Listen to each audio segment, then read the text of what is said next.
something far more dangerous than fate itself. The Alpha King. A man who does not want me because the stars commanded it. A man who does not need destiny's permission. But I did not know any of that yet.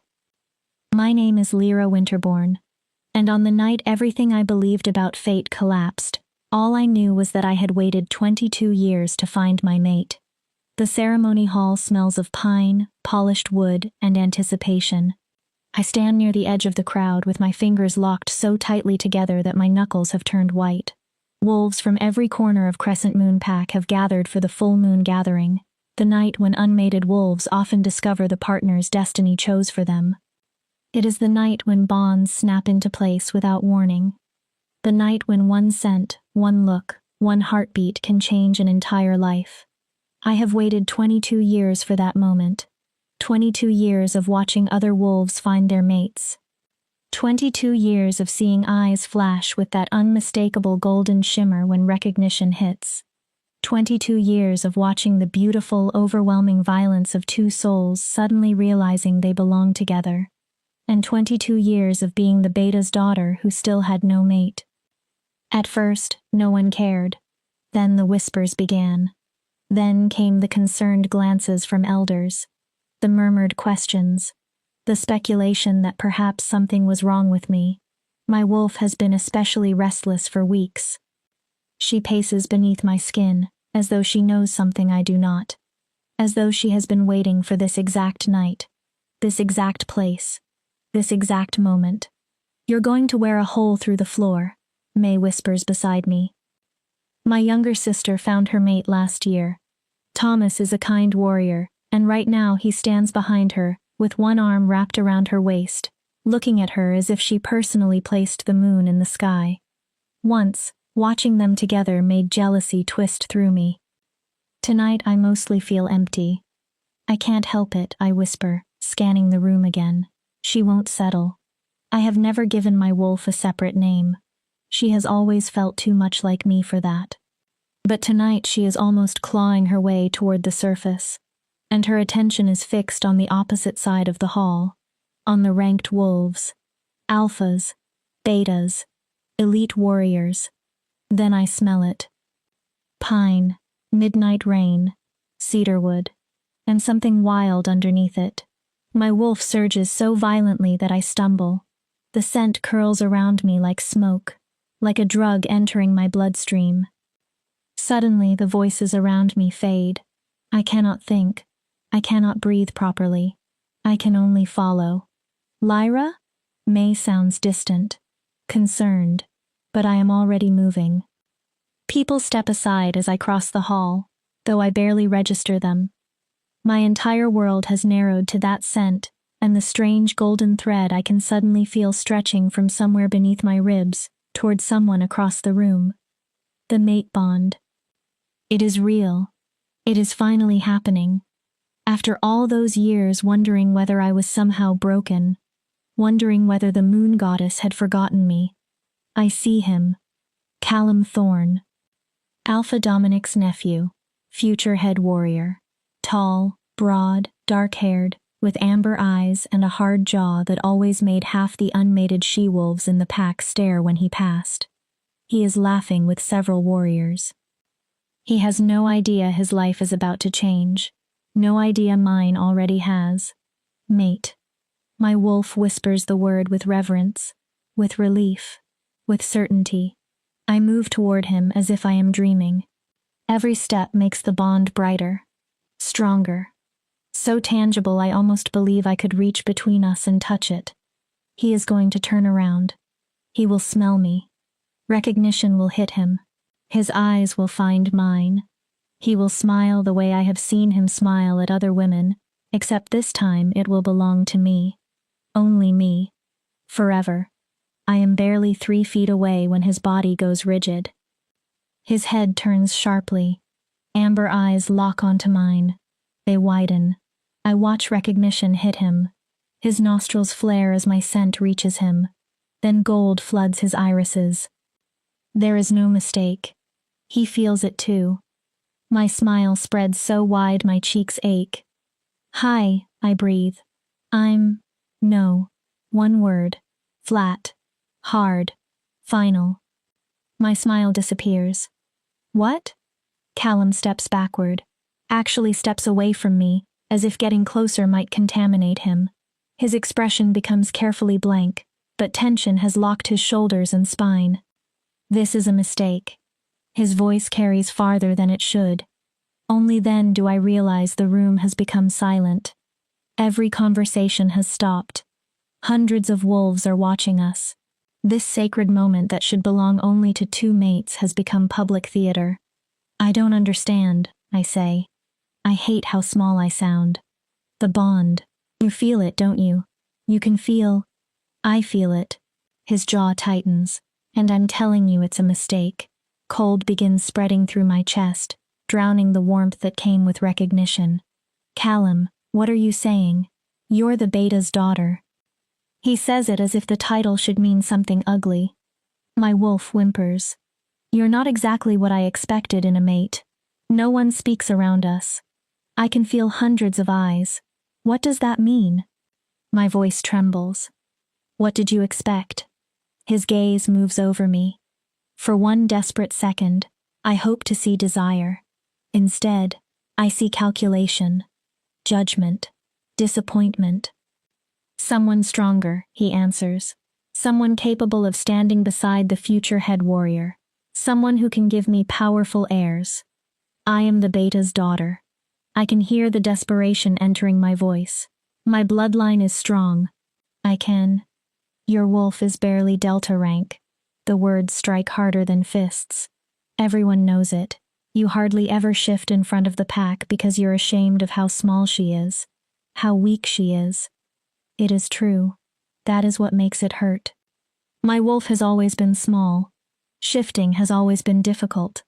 I learned years ago to avoid doing it publicly because the laughter, pity, and whispers became unbearable. But hearing those things from strangers is one thing. Hearing them from the man destiny chose for me destroys something inside me.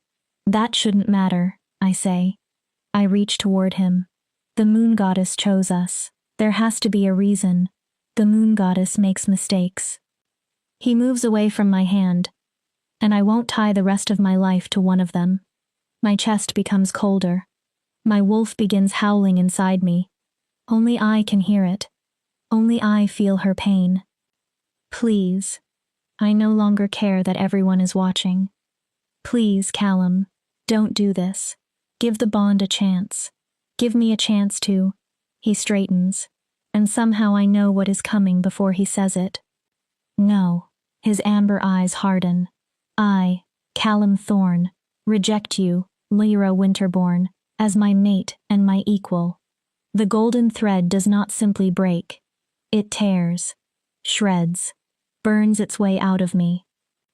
It feels as if someone has reached into my chest, wrapped a hand around something vital, and ripped it free. Something I did not even know I needed to survive until it vanished. A broken, animal sound leaves my throat. Pain detonates through every nerve in my body. My soul feels as though it is being split open. Wave after wave tears through me until my knees hit the ceremony hall floor. I do not remember falling. Voices erupt around me. Someone help her. Moon goddess, what was he thinking? She looks like she's dying. Maybe I am. Maybe this is death. Lyra. May drops beside me. Her hands grip my shoulders. Lyra, breathe. You have to breathe. I cannot. I can only shake. Hurt. Feel the empty space where the bond existed only moments ago. Something sacred was given to me and torn away before I even understood what having it meant. Someone is sobbing.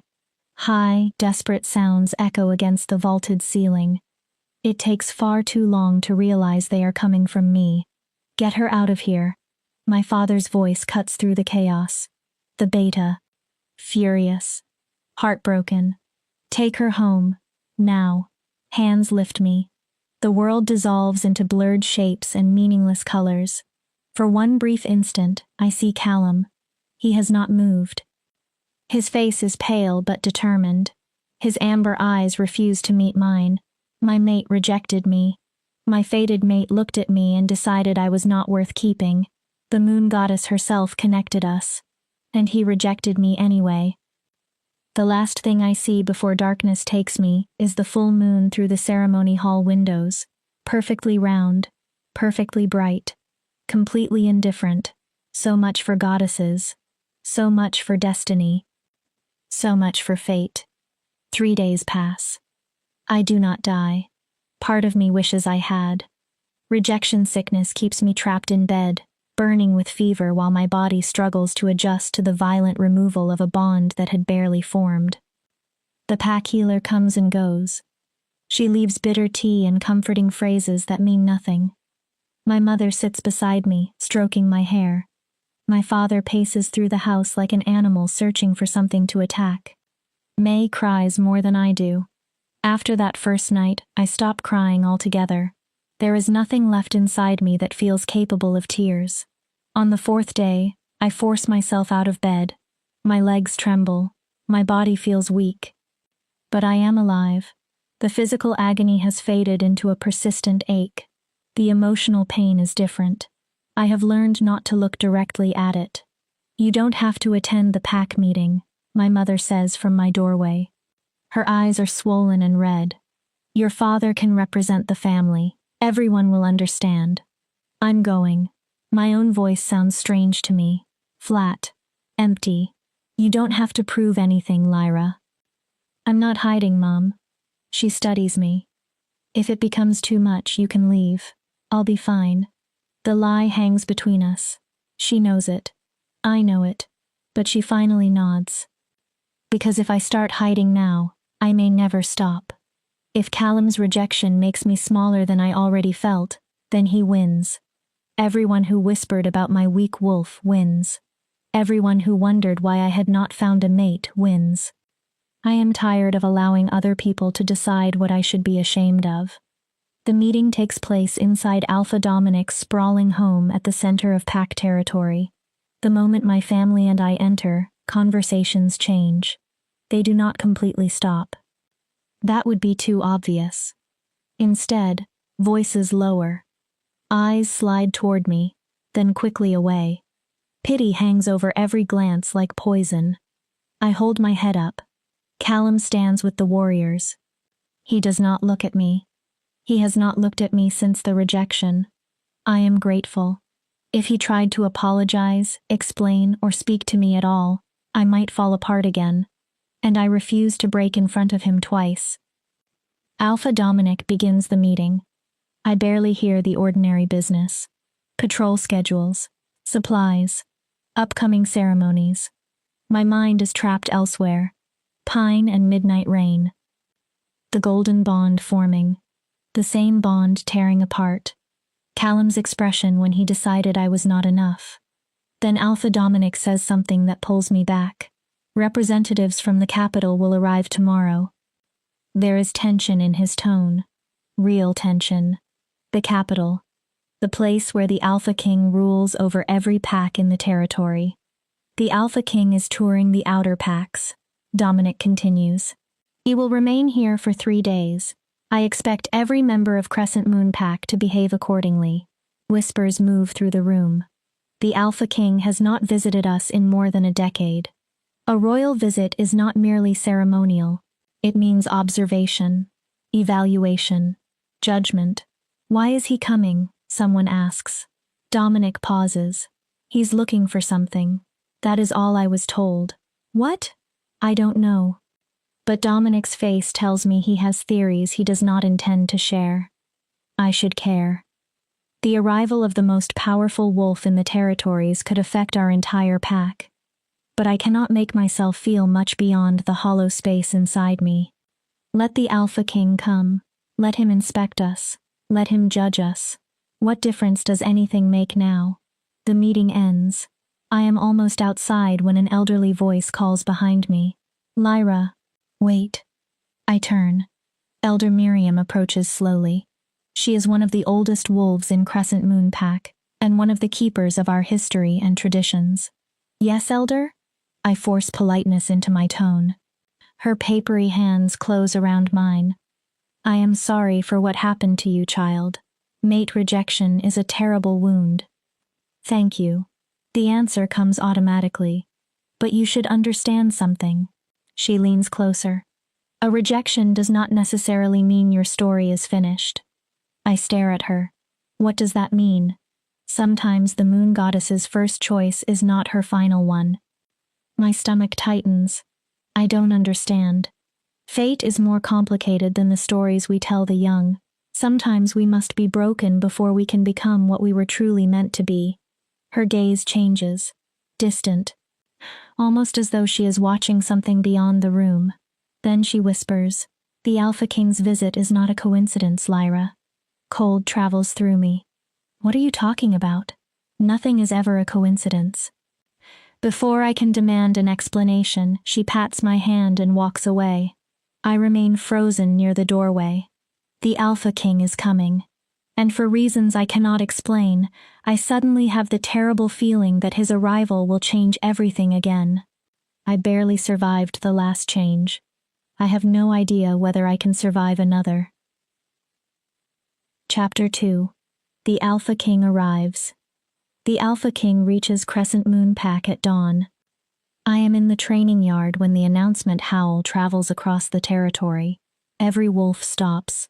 The power inside that single sound is unlike anything I have felt before. Heads turn toward the eastern road almost in unison. This is not ordinary alpha dominance. It is something deeper, older, heavier. Since Callum rejected me, I have come to the training yard every morning, not to train with the others. I abandoned that humiliation years ago. I come here to run, to push my body until my lungs burn badly enough that I cannot think. When I am moving, there is only breathing. One step, another. Survive the next second. It is the only time I do not feel as if I am drowning.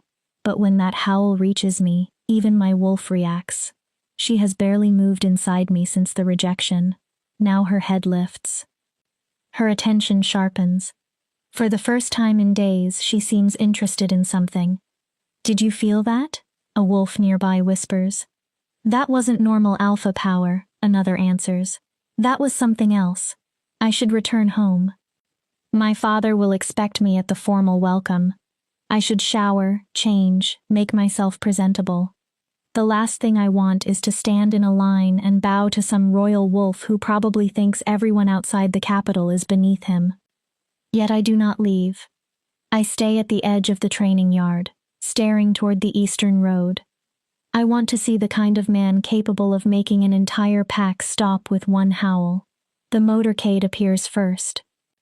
Black SUVs with dark windows move in perfectly controlled formation. They advance through the main street slowly enough for people to emerge from homes and businesses, to watch, to witness, to submit.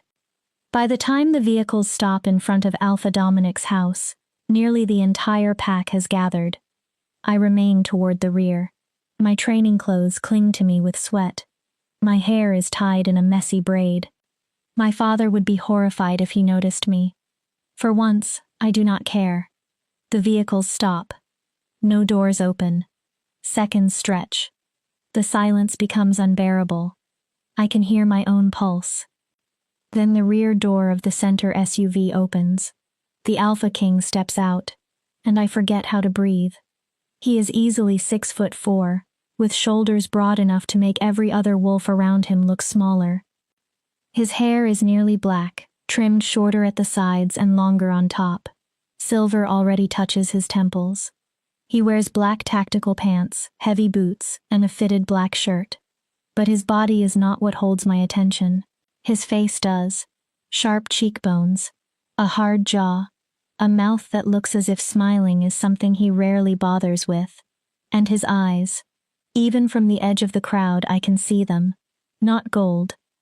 Not amber. Something between the two. They seem to glow from within.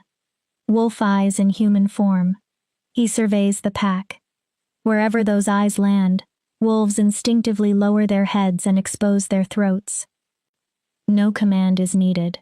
Alpha Dominic steps forward. Our Alpha is powerful. I have known that my entire life. Beside this man, he suddenly looks ordinary. Alpha King Damon. Dominic bows his head. Welcome to Crescent Moon Pack. We are honored by your presence. Damon. So that is his name. The Alpha King inclines his head once. The gesture manages to be both acknowledgement and dismissal. Alpha Dominic, thank you for receiving us. His voice is low, resonant, edged with roughness. A voice built for command. A voice that expects to be obeyed. Dominic gestures toward the house. We've prepared quarters for you and your men. If there is anything you require, I'll tell you. Damon's attention continues moving over the crowd. He is searching, not casually observing, searching. Then his gaze reaches me. Everything stops.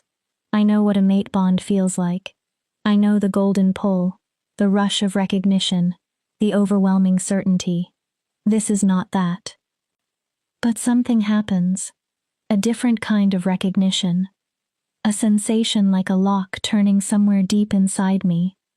His strange glowing eyes remain fixed on mine. He does not blink, does not look away. For one impossible moment, it feels as if the hundreds of wolves between us have vanished. My wolf, silent and miserable since Callum's rejection, suddenly rises. She does not cry, mate. She does something stranger. She bows. Not from fear, not quite from submission, recognition, respect. I do not understand. And before I can, Damon starts walking toward me. The crowd breaks apart instantly.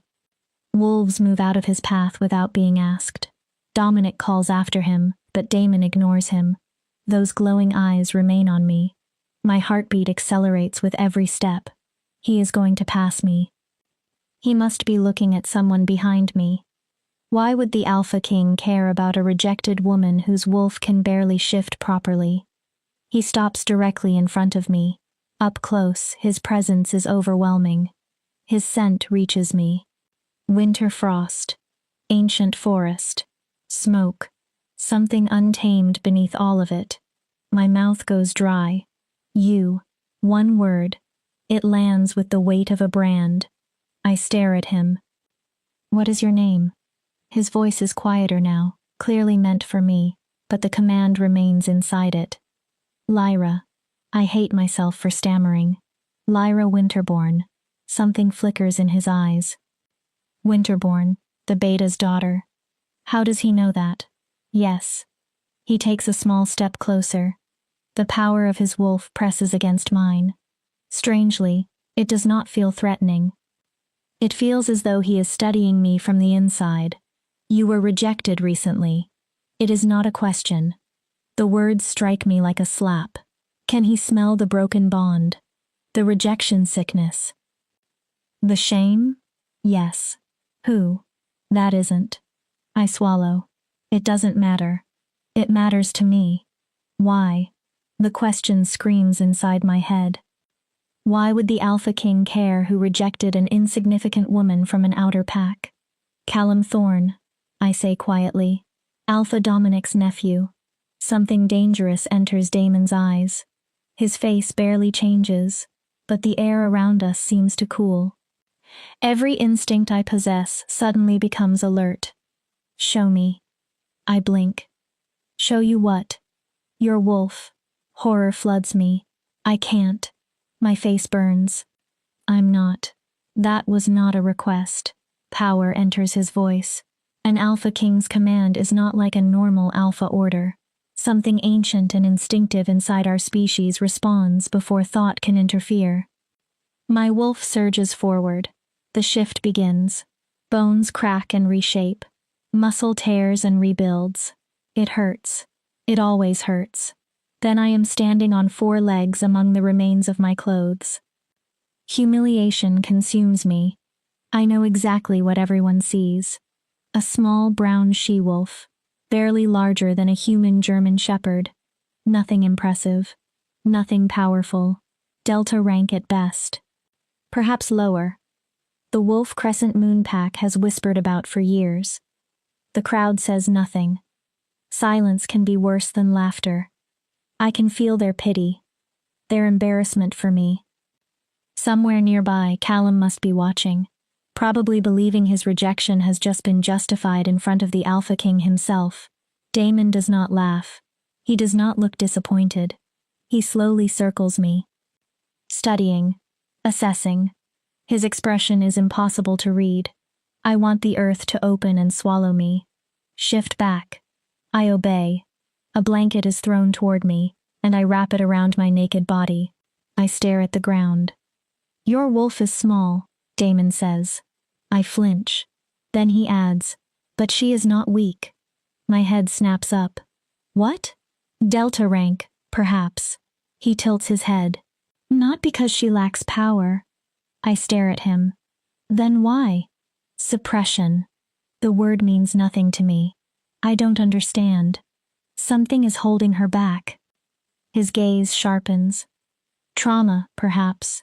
A curse. He pauses. Possibly both. A curse? The idea sounds absurd. No one in my pack practices that kind of magic. Are you certain? Yes. His eyes narrow. Tell me, Lyra Winterborn, how long have you felt as though your wolf is locked somewhere you cannot quite reach? My entire life. The answer appears immediately. But saying it would make this real. Wolves don't just get cursed. Don't they? Damon turns toward Alpha Dominic. I need to speak with her privately. Dominic stiffens. Your Majesty, perhaps it would be more appropriate if... I wasn't asking for approval. Damon's tone becomes quiet. Dangerously quiet. I'm informing you what will happen. Every wolf nearby freezes. Lyra Winterborn will meet me in the quarters you prepared. 1 hour. Alone. The command rolls through the pack. My father steps forward despite it. His beta instincts are fighting his instincts as my father. Your Majesty, my daughter has suffered significant trauma. Perhaps she should be given time to recover before 1 hour. This time Damon's command carries enough power that even my father instinctively bares his neck. Then Damon looks at me again. Something in his expression softens. Barely. Just enough for me to notice there is something beneath the dominance. Something almost gentle. Don't be afraid. His voice lowers. I'm not going to hurt you. Then why does it feel as if I am standing at the edge of another cliff? Why does it feel as if the Alpha King is about to push me into a life I cannot see? He walks away. His men fall into formation around him. The crowd slowly begins to disperse, but every person looks at me differently now. Questions. Speculation. Judgment. The Alpha King singled out Lyra Winterborn, the rejected woman her own fated mate did not want. What could he possibly want with me? 58 minutes later, I stand outside the guest suite in Alpha Dominic's house. My mother insisted I change. I am wearing the best dress I own, a simple blue sundress. My father tried to come with me. My mother offered to wait outside, but Damon was explicit. Alone. So I stand there by myself, about to enter a room with the most powerful wolf in every territory, with absolutely no idea why he wants me.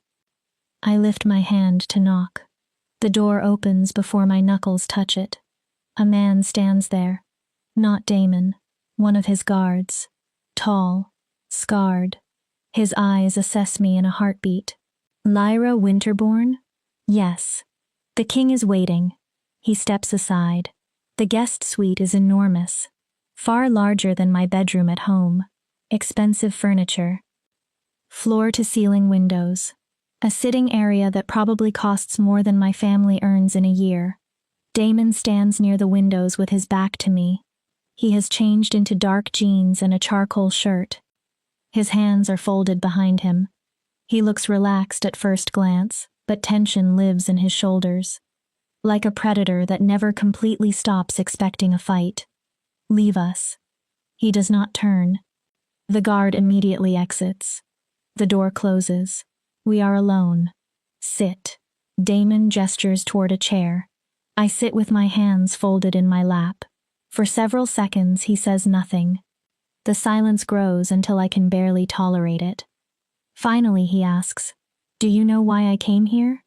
"No, Your Majesty. I'm looking for someone." He turns. Those glowing eyes pin me to the chair.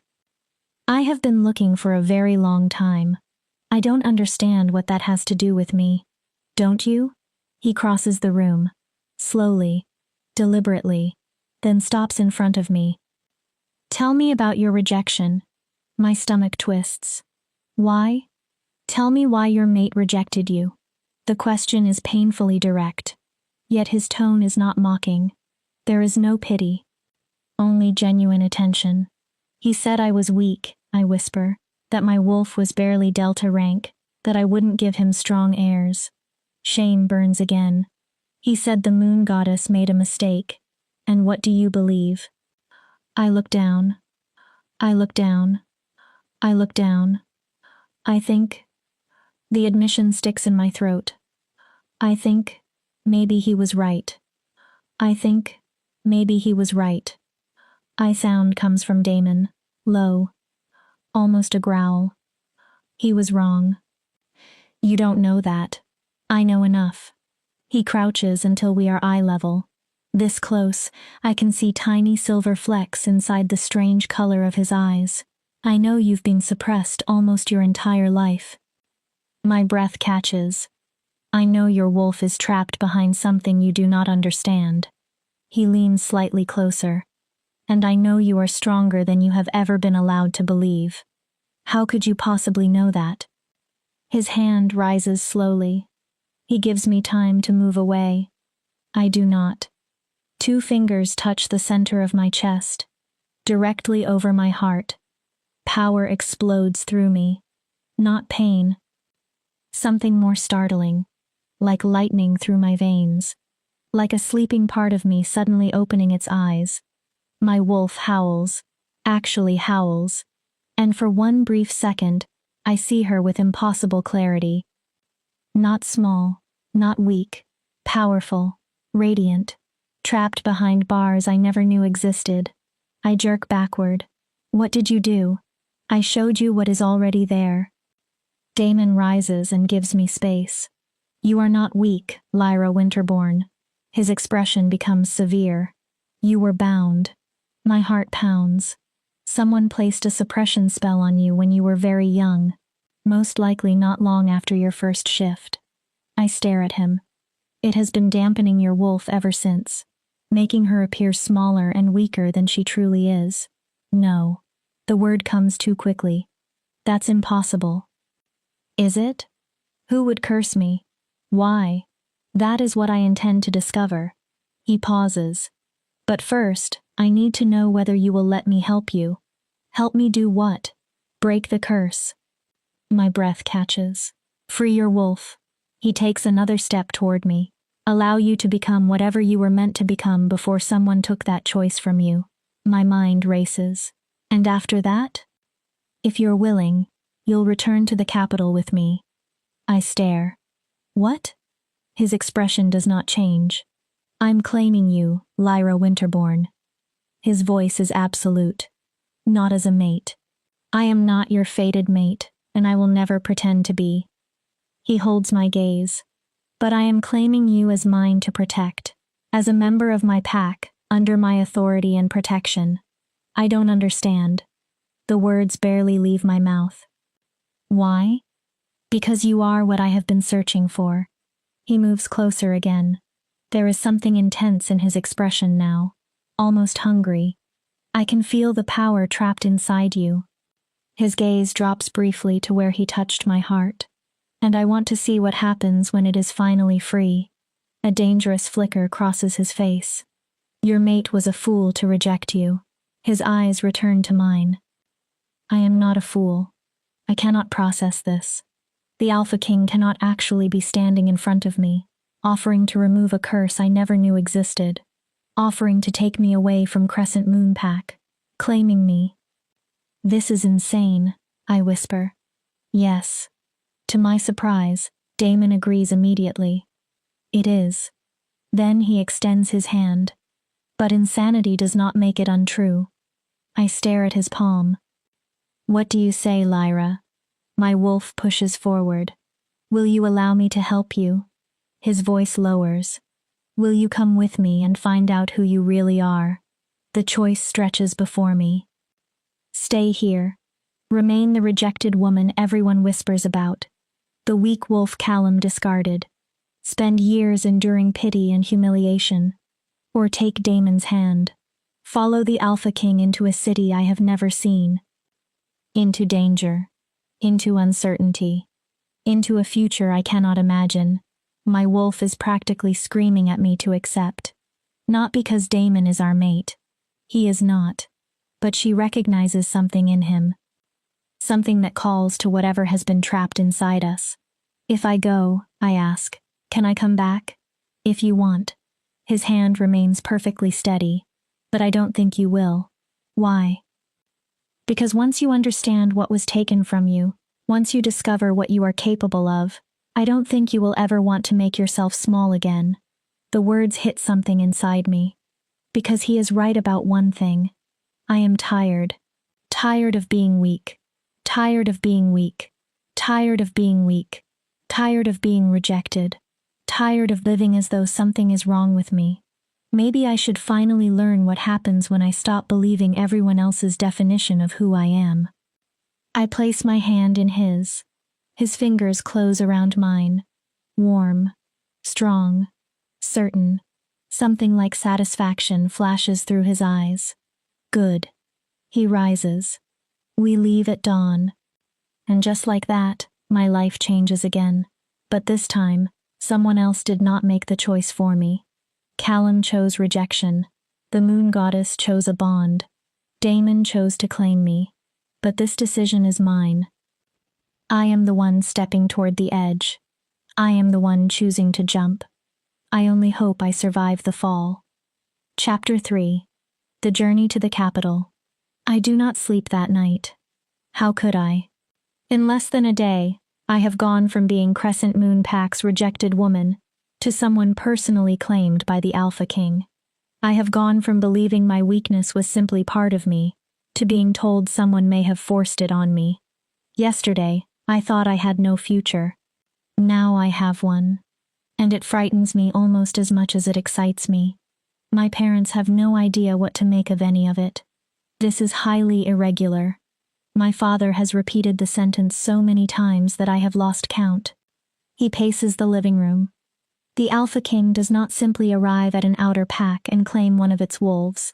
There are protocols, procedures. He's the Alpha King, my mother says gently. He doesn't need anyone's procedure. My father stops. But why Lyra? He looks directly at me. Fear sits beneath the frustration in his face. What does he want from you? I wish I knew.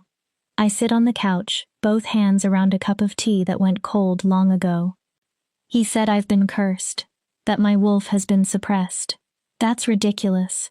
My father answers immediately. No one here practices dark magic. And even if someone did, why would they target you? You were a child. I don't know, Dad. I look down at the untouched tea. But when Damon touched me, my father raises an eyebrow at my use of the king's name, but I continue. I felt her, my wolf, not the way I usually feel her. I search for words. She was bigger, stronger, like something was between us. My mother sits beside me and takes my hand. Are you absolutely sure you want to do this? Her thumb rubs over my fingers. You do not have to leave with him. You belong to Crescent Moon Pack. You belong to this family. We can protect you, my father says. Can they? Could anyone protect me from Damon if he truly decided he wanted something? But that is not even the question bothering me. The real question is whether I want protection from him. I want to go. The words surprise even me. But once I say them, I know they are true. I need to understand this. I need to know why I have always felt like my wolf was somewhere I couldn't reach. My throat tightens. And I inhale. I want to stop being the weak one. My voice shakes. The rejected one. I want to know who I am without all of that. You have never been weak. May's voice comes from the doorway. I did not hear her arrive. She crosses the room quickly. You're the strongest person I know. You have to say that. You're my sister. I say it because it's true. She kneels in front of me. Her eyes shine with unshed tears. When Callum rejected you, I thought you were going to break completely. Pain flashes through her face at the memory. But you got up. She squeezes my hands. You walked into that pack meeting 3 days later even though everyone was staring at you. That doesn't make going with the Alpha King brave. No? I think it makes me desperate. May gives me a sad smile. Maybe desperate and brave look exactly the same sometimes. We stay together until the darkness outside begins fading toward dawn. Then there is nothing left to do except pack. The motorcade waits outside Alpha Dominic's home. Black SUVs gleam beneath the early morning light. Their engines are already running. Wolves have gathered to watch my departure. Some look curious. Some concerned. A few appear openly pleased that the rejected woman is leaving. I tell myself not to search for Callum. I do anyway. He stands toward the rear of the crowd. His amber eyes remain pointed anywhere except at me. A small, wounded part of me wants him to look, wants him to understand that the most powerful wolf in the territories saw value in the thing he discarded. But another part of me is beginning not to care. Callum made his choice. Now I am making mine. Miss Winterbourne, the scarred guard from Damon's suite approaches. I'm Riker, captain of the King's Guard, so that is his name. I'll be riding in your vehicle. Okay. There is not much else to say. Your luggage has already been loaded. His Majesty wants you in the second SUV. And he'll be in the first? Yes. Of course he will. For a moment, insecurity returns. I am a project to him. A curiosity. Not someone the Alpha King would actually choose as a traveling companion. I hug my family goodbye. My mother cries openly. My father's jaw remains locked because if he loosens it, I suspect he will cry too. May clings to me and whispers that I will see her soon. Alpha Dominic gives me a formal farewell. He looks troubled, but resigned. Then I climb into the vehicle. The leather seats are probably worth more than everything I packed. The door closes. The motorcade starts moving. Crescent Moon Pack slowly disappears behind us. I watch through the window as I leave every place I have ever known. The capital is 6 hours away. We cross territories I have only heard about. Forests. Fields. Small towns. Pack boundaries marked by signs and patrol posts. Riker sits across from me. He is mostly silent, occasionally speaking into a radio to coordinate the vehicles. I stare out the window and try not to reconsider every choice that brought me here. You're afraid. Riker's voice startles me. I'm not. It's acceptable to be afraid. He leans back. Most wolves would be terrified. I look at him. The king isn't exactly easy to understand. That makes me curious despite myself. What is he really like? Riker studies me. The real version, not the Alpha King everyone sees. He thinks before answering. Complicated. Not very helpful. Fair. He continues. But ruthless when he needs to be. His gaze moves toward the road. He expects absolute loyalty.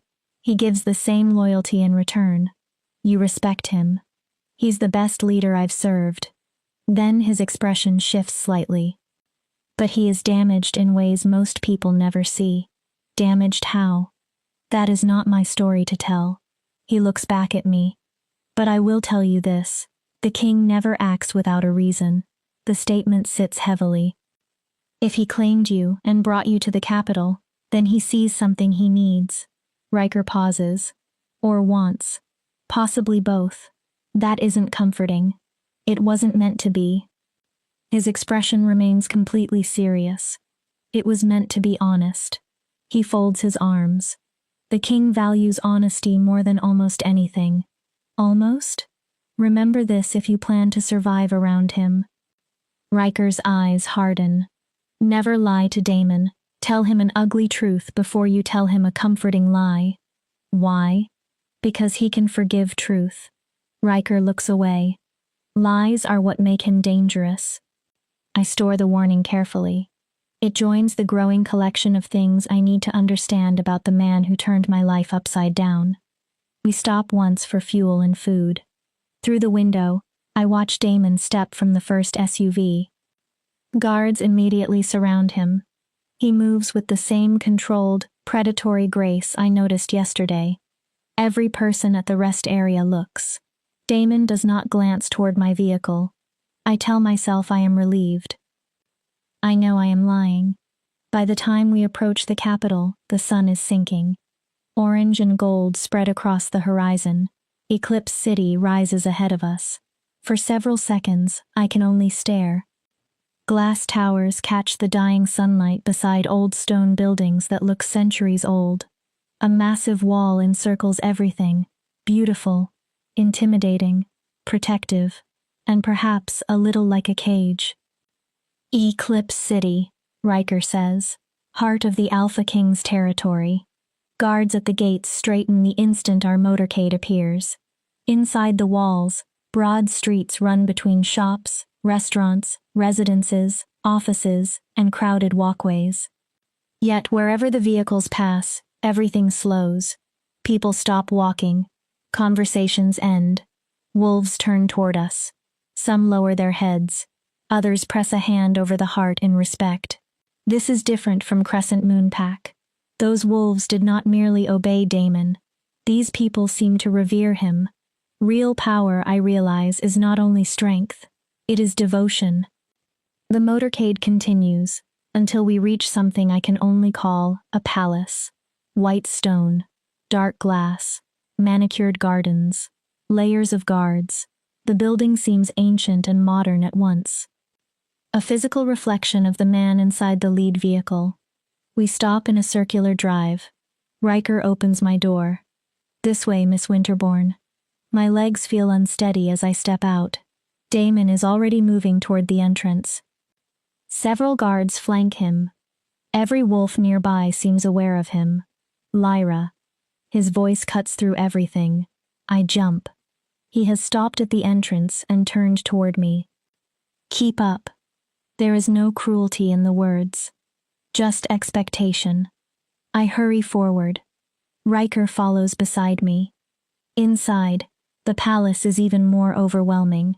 High ceilings. Marble floors. Artwork that could probably fund Crescent Moon Pack for years. Wolves in formal clothes move through enormous corridors. Every person stops to bow when Damon passes. He barely acknowledges them. He knows exactly where he is going. Eventually, we reach a quieter private wing. Damon opens a door. The room beyond makes the royal guest suite back home look tiny. These are yours. I step inside. Mine? You'll stay here while we work on your curse. This is... I stare at the huge bedroom, sitting area, and bathroom beyond. The bathtub looks almost large enough to swim in. This is too much. You're under my protection. Damon's tone leaves no room for argument. You'll be housed accordingly. He turns to go. Dinner is at 8. Someone will collect you. Wait. He stops. I do not know where the courage comes from. Why are you really doing this? Damon looks back at me. For one brief instant, I see something in his expression I have not seen before. Loneliness. 10 years ago, I made someone a promise. His voice is quieter. I have spent every year since then looking for a way to keep it. His eyes hold mine. You may be that way. I don't understand. You will. He steps into the corridor. Rest, Lyra. Then he is gone. And once again I am left with far more questions than answers. Several hours later, a knock interrupts my pacing. I have explored the entire suite twice, taken a shower, stared suspiciously at the enormous bathtub, and discovered an entire wardrobe filled with clothes in my exact size. All new. All expensive. Someone prepared for me. The idea is flattering. It is also unsettling. I open the door. A petite woman stands outside. Dark hair is pulled into a severe bun. Sharp green eyes take in everything about me in one glance. Lyra Winterbourne? Yes, I'm Elena, the king's personal assistant. Her posture is perfect. I'm here to escort you to dinner. I glance at the emerald green dress I chose from the wardrobe. Knee length. Simple compared to many of the others. Is this appropriate? A hint of approval crosses her face. Perfect. She turns. His Majesty dislikes unnecessary display. He values authenticity. That is not what I expected to hear about Damon. Elena guides me through enough hallways that I know I could never find my way back alone. Guards nod to her, then openly stare at me after we pass. We finally enter a dining room, smaller and more intimate than I expected. A table for two. Candles. Tall windows overlooking Eclipse City. Damon stands by the glass with his back to us. Your Majesty, Elena says. Miss Winterbourne is here. Thank you, Elena. She bows. That will be all. The door closes behind her. Damon turns. He is wearing dark slacks and a white shirt with the sleeves rolled to his elbows. Scars cross his forearms. His hair is damp. For the first time, he looks almost human. Almost. Sit. I obey. He takes the seat across from me. For a moment, neither of us speaks. Then he pours wine into 2 glasses. You don't need to fear me. He slides one toward me. Everyone fears you. The response escapes before I can reconsider it. Amusement touches his expression. True. He lifts his glass. But you don't have to. You keep saying you won't hurt me. I won't. Then what exactly are you going to do to me? Damon drinks before answering. I'm going to show you who you are. His gaze becomes serious. I'm going to break the curse suppressing your wolf. And afterward, I will ask you to help me. With what? All in time. A server appears with food. Beautiful dishes. The smell reminds me I have barely eaten all day. We eat quietly for several minutes. To my surprise, silence with Damon is not uncomfortable. It is almost peaceful. Then he asks, "Tell me about your childhood." I set down my fork. Specifically? Your first shift. How old were you? 6. Young, but not unusually young. He nods. What do you remember? I search memories I have not examined in years. It hurt. I close my eyes briefly. The healer said it hurt more than a first shift should. What else? My wolf felt. I struggle for the right words. Wrong. His attention sharpens. Wrong how? Like she didn't fit inside my body. I open my eyes. Afterward, I couldn't shift again for almost a year. Did anyone investigate? The healer ran tests. I shrug. She said I was probably a late bloomer. Some wolves take longer to grow into their strength. But you didn't. No. The old shame returns. I stayed small. Weak. Damon's fork touches the plate with a sharp sound. You are not weak. There is anger in his voice. Not directed at me.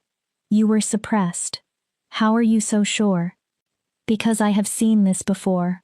Everything in his face changes. 10 years ago, I found another wolf cursed with a suppression spell. My breathing slows.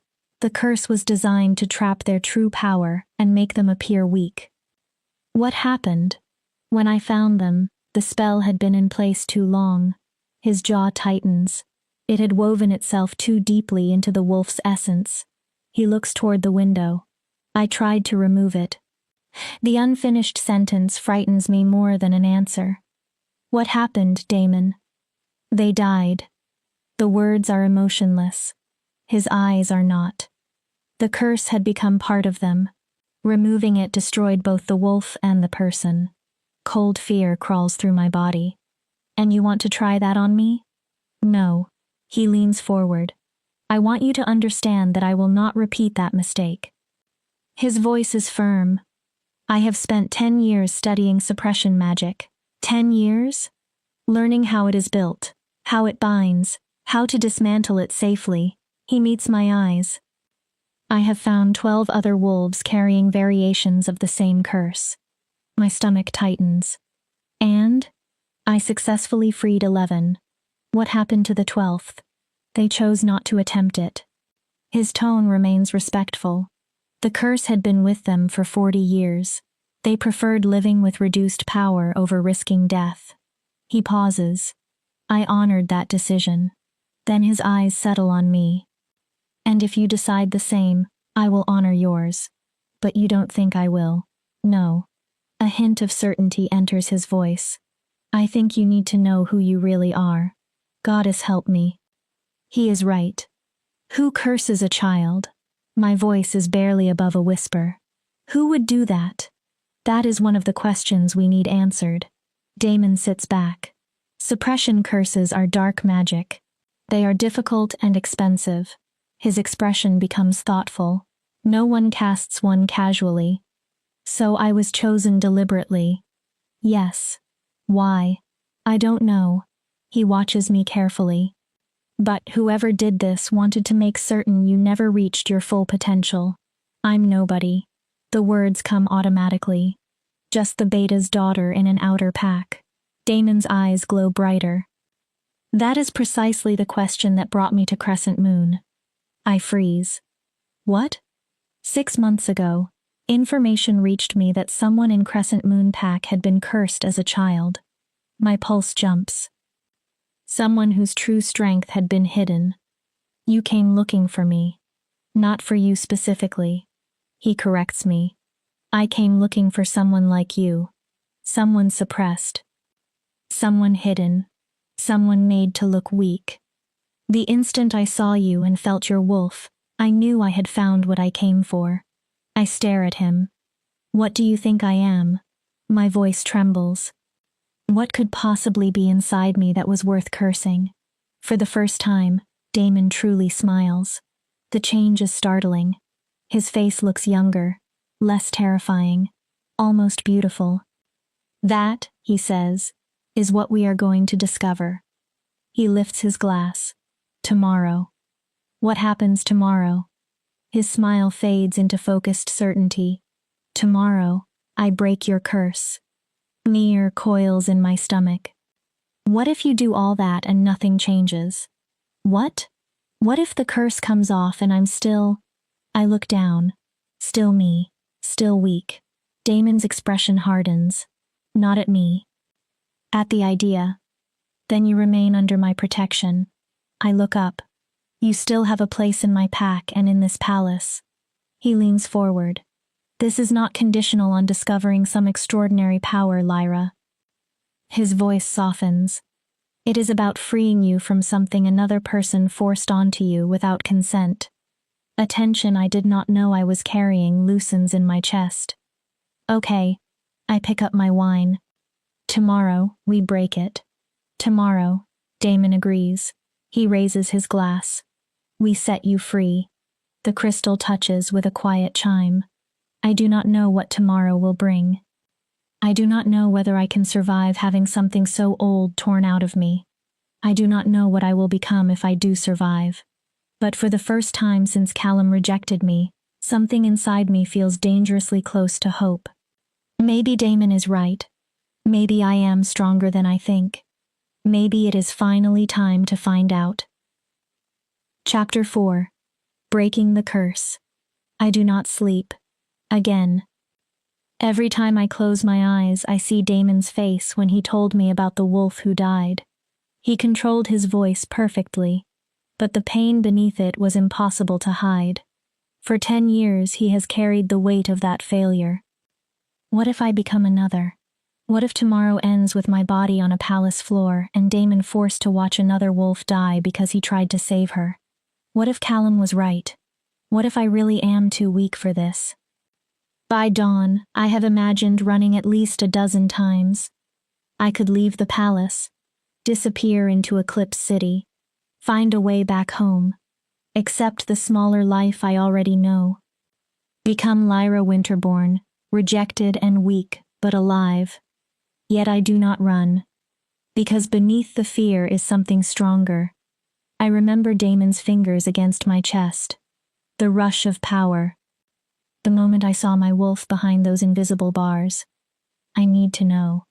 even if the truth terrifies me, even if freedom hurts. The knock comes early. Elena stands outside, looking as composed as always.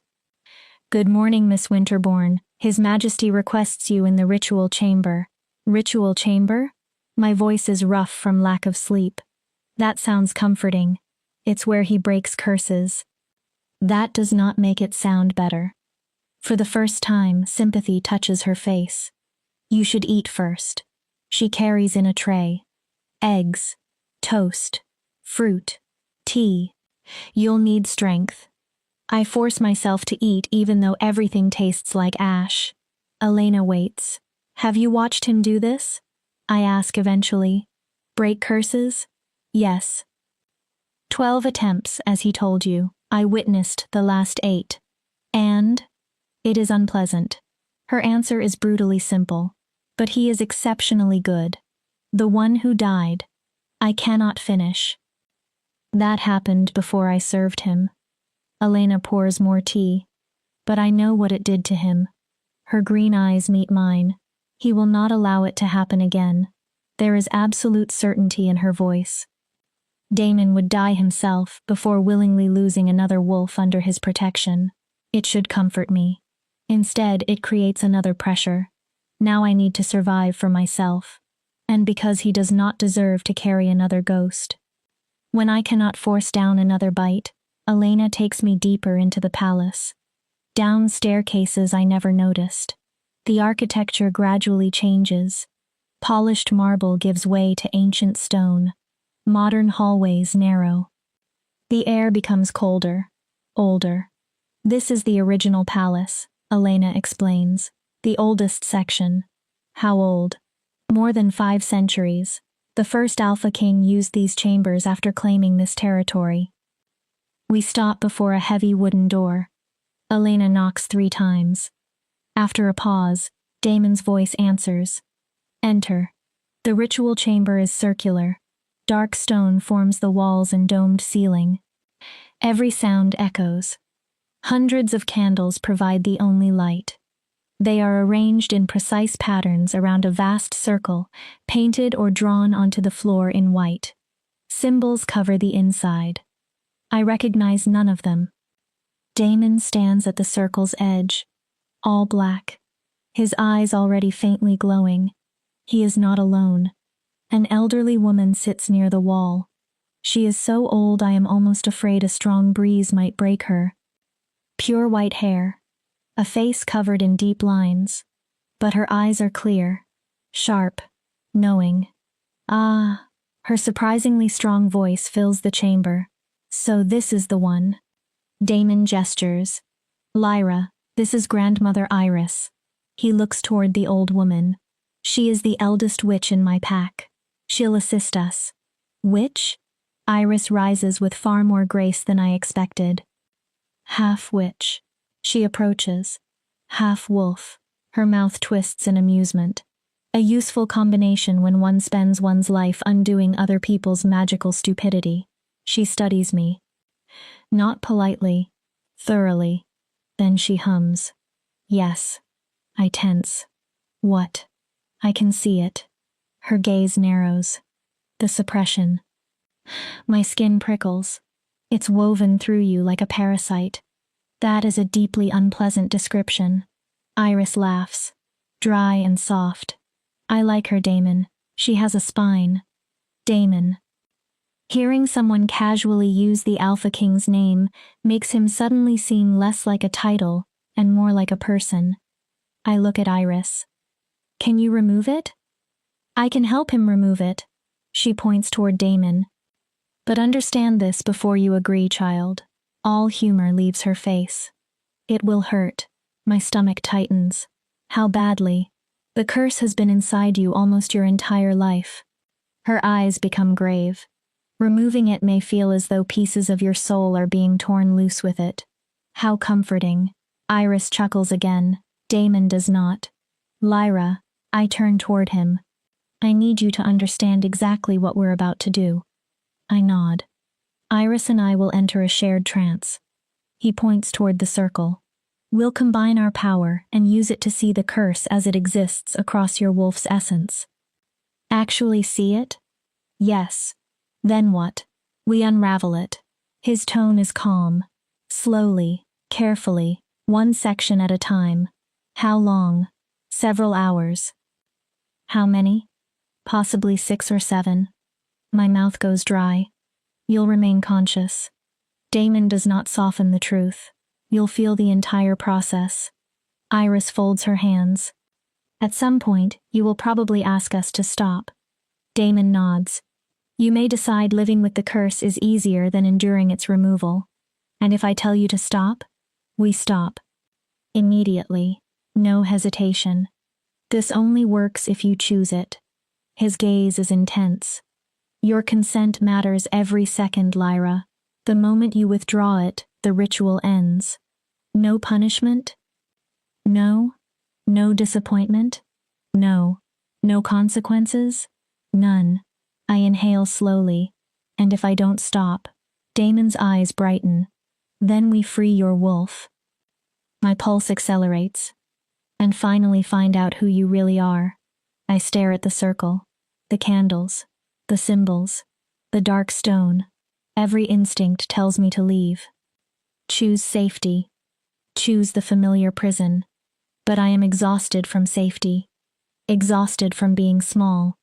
What do I do? Relief flashes across Damon's face. Step into the circle. He gestures toward the center. Sit. Then his voice softens. And trust us. Trust. Such a small word for something terrifying. Yet somehow I do trust him. I step over the markings carefully and sit cross-legged. Cold stone presses through the thin shirt and leggings Elena chose for me. Damon and Iris sit on opposite sides. Together, the three of us form a triangle. Close your eyes, Iris instructs.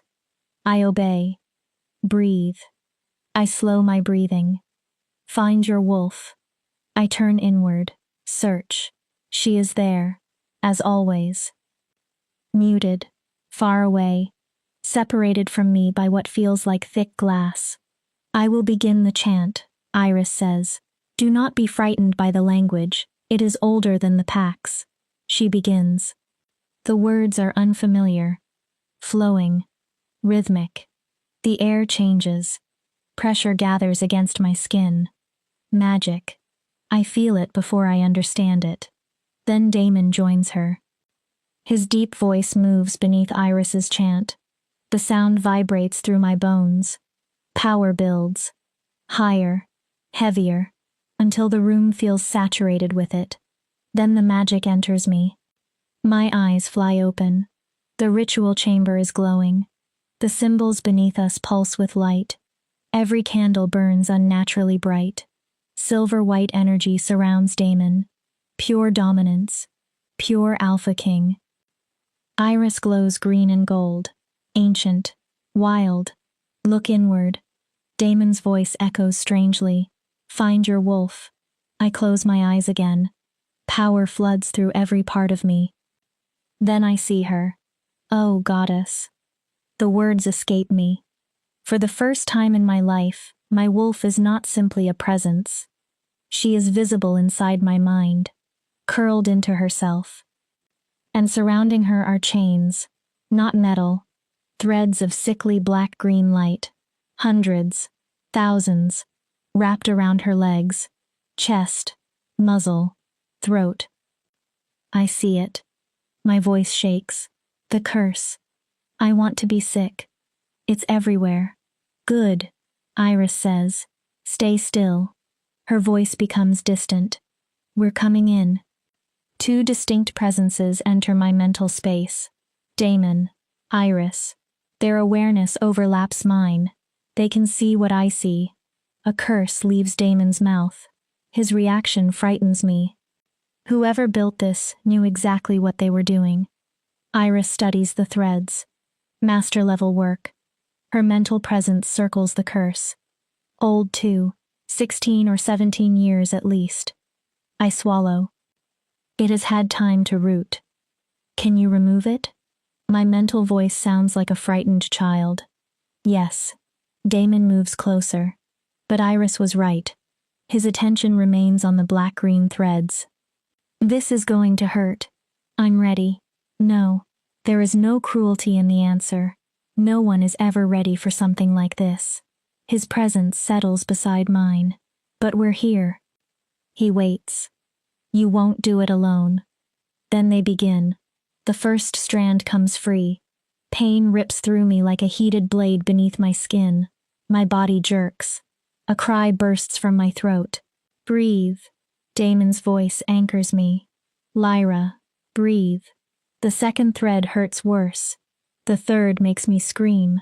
By the 10th, tears are streaming down my face. Please. I gasp. It hurts. I know. Damon remains steady. I know. Another strand comes free. Look at your wolf. I force myself to focus through the agony. Where the curse has been removed, her fur is brighter.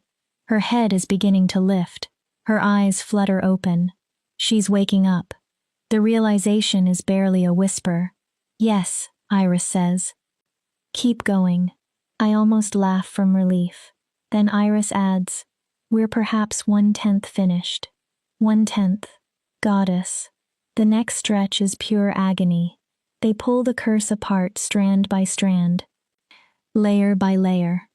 I scream until my throat becomes raw. At different moments I beg, threaten, plead, promise things I will never remember.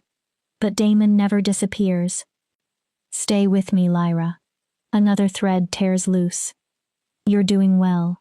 Another. Don't give up. My wolf begins fighting too. The more chains they remove, the stronger she becomes. She pulls against those remaining. Her pain combines with mine. I can no longer tell where my agony ends and hers begins. Halfway, Iris eventually announces. The worst is behind us. She is lying. It gets worse, because now my wolf is awake enough to understand what was done to her. She feels the years she lost, the strength stolen from her. Her howl tears through my mind. Not fear anymore. Rage, grief, betrayal. Damon's presence wraps around us. Easy. His voice is gentle. Easy, little wolf. She snarls against the remaining threads. We're nearly there. Time loses meaning. Minutes could be hours. Hours could be minutes. There is only pain.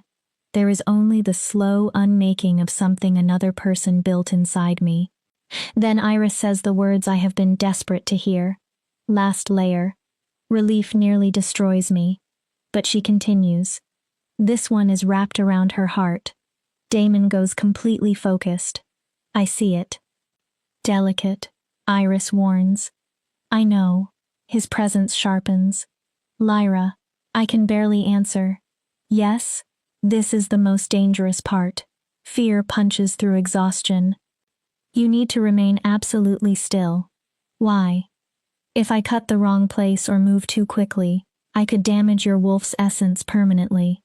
I am shaking uncontrollably. How am I supposed to stay still? Look at me. The command pulls my attention toward him. Inside this shared mental space, Damon is not a physical man. He is power, dominance, will, something ancient wrapped in silver-white light. I will not let anything happen to you. His words fill the darkness. Do you understand? I stare at him. I won't let you break. Something in me settles. I understand. Trust me one more time. I close my eyes. I do. Against logic, against fear. I trust him completely. He starts unraveling the final threads. The pain changes. It is no longer on my skin or in my bones. It feels as though he is touching the deepest part of my existence. My wolf whimpers. I hold her steady. Hold myself steady. Almost. Damon's voice trembles with concentration.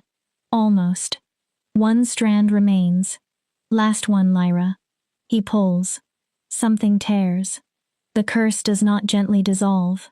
It shatters. Black-green power explodes outward. I scream. Then the place where the curse lived for 17 years suddenly becomes empty, and something rushes in to fill it. Power. My power. Real power. So much of it that for a moment I cannot comprehend what I am feeling. My wolf surges upright.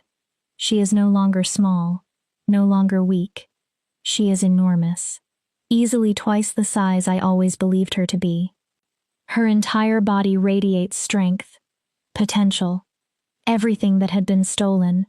She raises her head and howls. Triumph, joy, rage for the lost years, relief for freedom. I howl with her. My physical body convulses inside the ritual circle. Light pours from my skin. Not the normal gold of wolf magic. Something different. Iris gasps. Damon becomes completely still. Impossible, Iris whispers. Damon's answer comes quietly. No. Awe enters his voice. Not impossible. The light grows brighter. Just very, very rare. Then the magic settles. I open my eyes. I am lying on the stone. Every muscle hurts. But I am alive. So incredibly alive. I try to sit. My body almost collapses again. Damon catches my shoulders. What? My voice is barely there. What am I? He looks into my eyes. Then he smiles. You, Lyra Winterborn. He pauses. You are a lunar wolf. My breath stops. The first one born in more than 300 years. Chapter 5. Discovery of Power. A lunar wolf. The words feel foreign in my mouth. What does that even mean? Damon helps me sit upright. He keeps one hand near me, and I am grateful, because I am not certain my body can support itself yet. I feel emptied out, exhausted, and at the same time, something immense has awakened inside me. Iris approaches. Her ancient face is filled with wonder. It means you carry a blessing from the moon goddess herself. I stare at her. Lunar wolves are exceptionally rare. Their power exists outside the ordinary hierarchy. Outside alpha rank? Far outside it.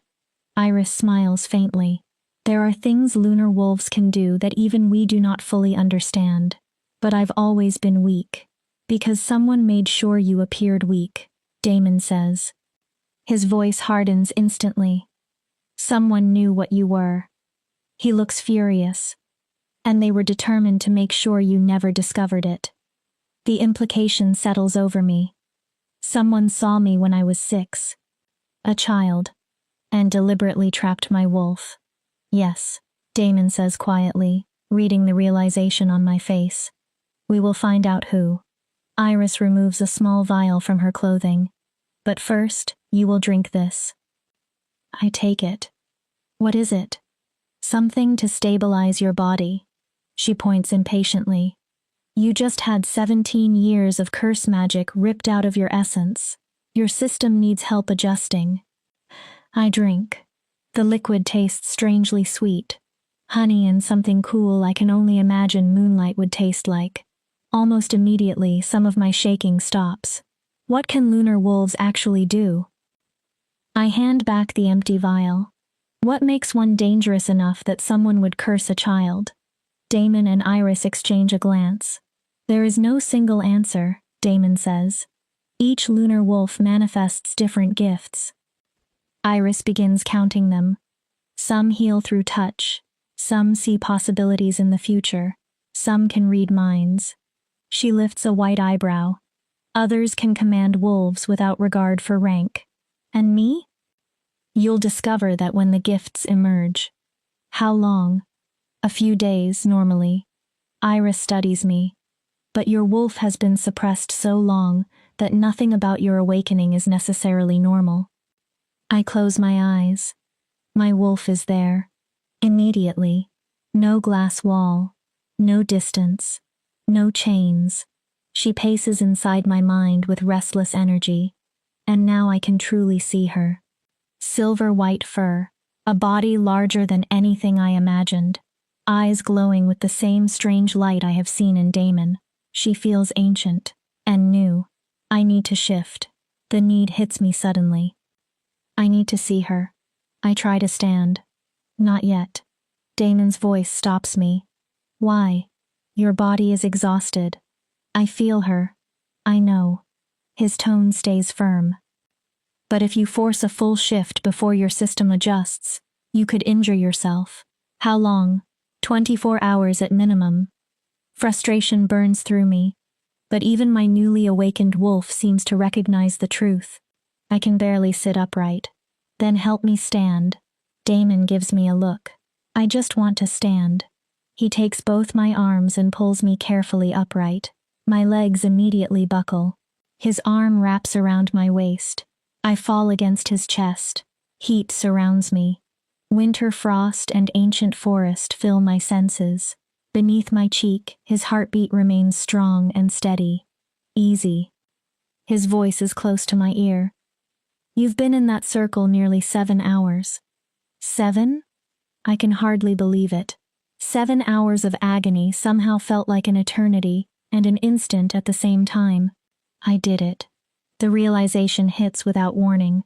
Tears fill my eyes. Not pain, relief, joy. I actually did it. Yes. Pride warms Damon's voice. You did. I begin crying harder. You were incredibly brave. I wanted to quit. My voice breaks. So many times. But you didn't. His arm tightens. That is what matters. For a moment, I simply lean against him. Iris watches us with an expression I cannot read. Eventually, she clears her throat.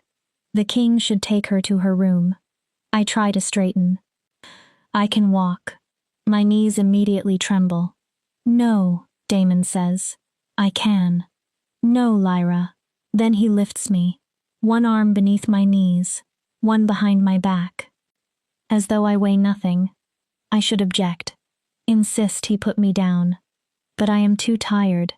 Instead, I rest my head against his shoulder. Thank you. For what? All of it. My eyelids feel heavy. For not giving up on me. Damon's answer is immediate. I would never give up on you. Something fierce enters his voice. You're too important. I want to ask what that means. Why am I important to him? Why would the Alpha King care this deeply about a woman he met only days ago? But exhaustion pulls me under. The last thing I remember is Damon's heartbeat. And the strange, overwhelming certainty that I am safe in his arms. When I finally wake properly, 2 days have passed. Sunlight pours through the windows. The smell of real food reaches me. Not broth, not tea. Actual food. I sit up carefully. The bone-deep exhaustion is gone.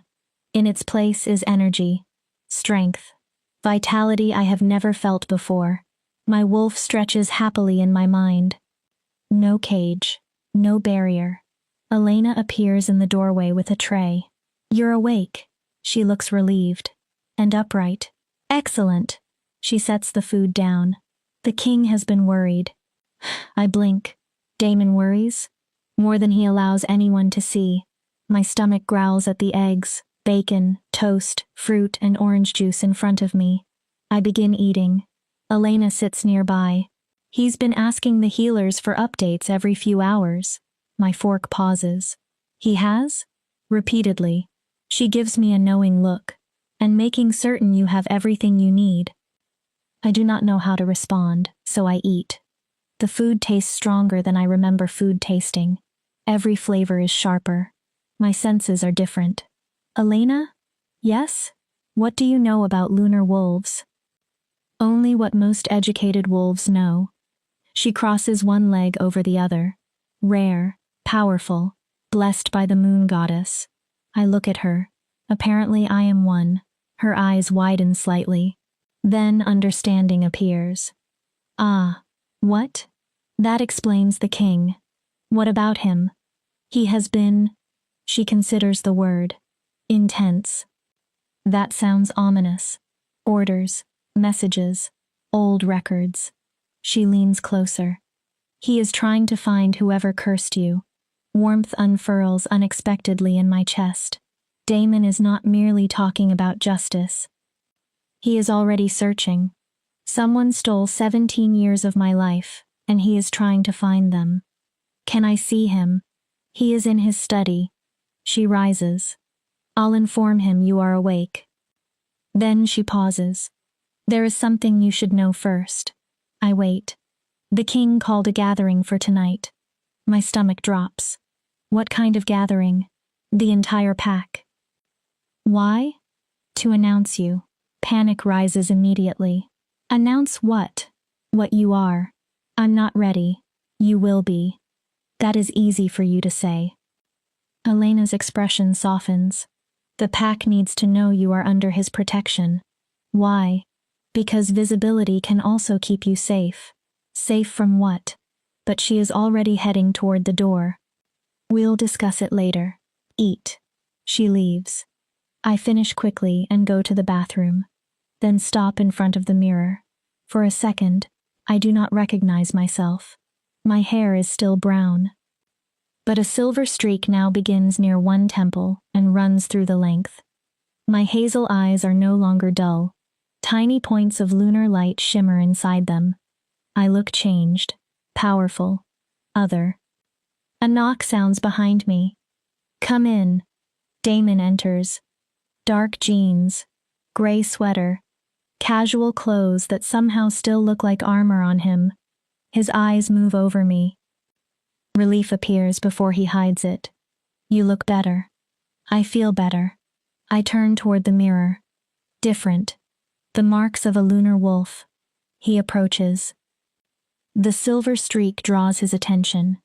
They'll become stronger as your power settles. Is that normal? For you, yes. He studies my reflection. Lunar wolves exist between human and wolf in ways ordinary wolves do not.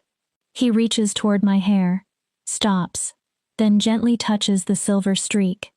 It's beautiful. Heat rises into my face. I change the subject immediately. Elena said you're investigating. His hand drops. I am. You found anything? I contacted every witch and magical practitioner with enough knowledge to recognize a curse of this complexity. His expression darkens. Only 3 names fit. My heart begins beating faster. 3? 2 are dead. And the 3rd? Disappeared 17 years ago. The room seems to tilt. What was her name? Morgana Thorne. Thorne. My stomach turns. Like Callum. Yes. You think his family cursed me? I think the timing is too precise to dismiss. Damon's jaw hardens. Morgana practiced dark magic. She disappeared around the same period your suppression began. His eyes narrow. And the Thorne family has always been ambitious. My wolf growls inside me. If they knew what I was, they may have had a reason to fear what you could become. They made me weak. Rage rises. They made me believe I was worthless. Power crackles around my body. The air changes. And then Callum rejected me because of the weakness his own family may have created.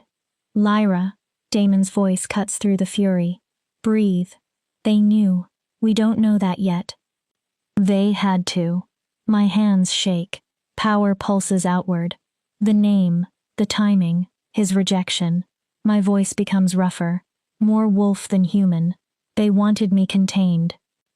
Damon does not retreat from my power. He looks almost satisfied. And now you are precisely what they tried to prevent. I stare at him. A lunar wolf. His eyes glow. Free. A dangerous thrill runs through me. Under my protection. The idea of returning to Crescent Moon Pack flashes through my mind. Showing Callum. Showing everyone. Letting them see what they mocked. Revenge tastes intoxicating. But beneath it is grief.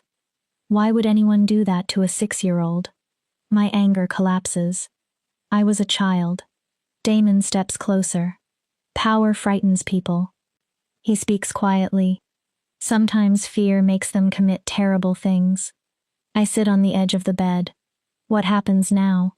First, you learn control. He looks at the faint glow around my fingers. Your power is raw. And tonight, I tell my pack what you are. My stomach twists again, and I make your status clear. His expression becomes dangerous. Harming you means answering to me. And after tonight, we return to Crescent Moon Pack. My pulse jumps. We find the truth. His voice becomes a promise. We get justice. Something about the certainty in him sends a shiver through me. Why? He studies me. Why are you doing all of this? I stand. You broke my curse. You gave me a place here. Now you are offering revenge against whoever hurt me. I search his face. What do you gain? For several seconds, Damon is silent. Then he answers. 10 years ago, the wolf I failed to save was a lunar wolf. I freeze. He continues. I did not understand the curse well enough. I acted too late. Pain enters his eyes. After they died, I made a promise. What promise? If I ever found another lunar wolf, I would do everything in my power to protect them. His voice is steady. To give them the life the first one never had. So that's all this is? It began that way. My heart does something strange. And now? Damon looks directly at me. Now you are more than a promise. I forget to breathe. You're brave. He continues before I can respond. Resilient, stronger than you understand. His eyes soften. And what happened to you was wrong. You deserve justice whether you are a lunar wolf or not. Something tightens in my chest. I don't know how to be powerful. The admission comes quietly. I spent 17 years thinking I was weak. Damon extends his hand. You'll learn. I look at it. I'll teach you. His palm remains open. We'll figure it out together. I place my hand in his. Together. His fingers close around mine. That strange connection returns. Not a mate bond. Nothing forced by destiny. Something chosen. Perhaps that is why it feels so different. Rest, Damon tells me. Tonight will be overwhelming. He releases my hand reluctantly. The entire pack will want to see you. Will you stay? The question escapes before I can stop it. He turns back. Just for a while. I hate how vulnerable I sound. I don't want to be alone. Something gentle enters his face. Of course. He sits in the chair beside my bed. We do not need to speak. His presence is enough. And sitting there, I experience a thought that would have seemed impossible days ago. Maybe I am exactly where I am supposed to be. Not because destiny placed me here, because I chose to come. That evening, Elena helps me prepare for the gathering. Damon sent a silver gown. It catches the light like moonlight. The fabric follows my body without being excessive, and it makes the silver streak in my hair seem brighter. Elena pins the final section of my hair. You look like a queen. I look terrified. That too. Her mouth twitches. But mostly a queen. Damon comes personally to escort me. Seeing him in formal black clothing with a silver insignia across his chest makes my mouth go dry. He looks every inch the Alpha King. Untouchable. Powerful. Dangerous. Ready? No. I inhale. But let's do it anyway. A faint smile appears. He offers his arm. I take it. As we walk through the palace, wolves stop. They stare. Some lower their heads before they even know why. They can feel me, I whisper. Yes. What am I supposed to do? Breathe. We stop before massive doors. Beyond them, I hear hundreds of voices. Damon leans slightly closer. You are not alone. My fingers tighten around his arm. Don't leave me. His answer is immediate. Never. The doors open. The voices stop. And beside the Alpha King, I step into my new life. Chapter 6. The Gathering and the Challenge. Nearly 1,000 wolves fall silent. The Great Hall is enormous. Ancient battle murals cover the high ceiling. Chandeliers cast warm light over the crowd. At the far end stands a raised platform with 2 throne-like chairs. The wolves are arranged by rank. a visible hierarchy stretching from the platform toward the back. Every eye follows Damon and me. I feel curiosity, confusion, assessment. A few older wolves stare with something closer to recognition. Damon walks with one hand lightly against my back. We reach the platform. He positions me beside one chair while he stands in front of the other. He does not sit. Instead, he surveys his pack until the silence becomes complete. My wolves. His voice fills the hall without effort. I appreciate your gathering on short notice. No one moves. I called you here to introduce someone important. A ripple moves through the crowd. She will be living among us under my direct protection. Whispers begin. Everyone knows what those words mean. The Alpha King does not personally protect ordinary wolves. This is Lyra Winterborn. Damon gestures toward me. Some of you may already know part of her story. I feel every gaze. She was recently rejected by her fated mate in Crescent Moon Pack. The humiliation still stings. But I do not lower my head. What her former pack did not know. Damon's eyes briefly find mine. What even Lyra herself did not know until very recently. He turns back toward them. Is what she truly is. The hall becomes restless. Why would the Alpha King care about a rejected woman from an outer pack? Damon gives them the answer. Lyra Winterborn is a lunar wolf. The hall explodes. Gasps. Denials. Questions. Some wolves turn toward one another in disbelief. The oldest members react differently. Several immediately drop to their knees. A lunar wolf hasn't been born in 300 years. Someone calls. Until now. Damon's voice ends the noise. Grandmother Iris and I verified her nature personally. His tone becomes harder. Lyra was cursed as a child. Her true wolf was suppressed. Whispers spread again. The curse has been broken. He looks across the hall. She is what I say she is. Prove it. A voice comes from the crowd. Another joins. Let her shift. Show us. Agreement grows. Damon's jaw tightens. She is not ready. The crowd quiets slightly. Her body is still adapting. Then how do we know? A large wolf with beta markings steps forward. I recognize him as one of the senior ranked wolves. Any wolf could claim divine blessing. He bows respectfully. We need proof, Your Majesty. Damon looks ready to end the argument with one command. I touch his arm. I'll do it. His head snaps toward me. Lyra, they're right. You broke the curse 2 days ago. I know. Your body may not be ready for another transformation. Then stay close. I hold his gaze. Catch me if I fall. We stare at each other. Finally, Damon gives one sharp nod. Very well. He turns. Clear the center. Wolves move immediately. A wide open circle appears in the great hall. Damon leads me down from the platform. His hand stays at my lower back. Last chance, he murmurs. Are you sure? No. I almost smile.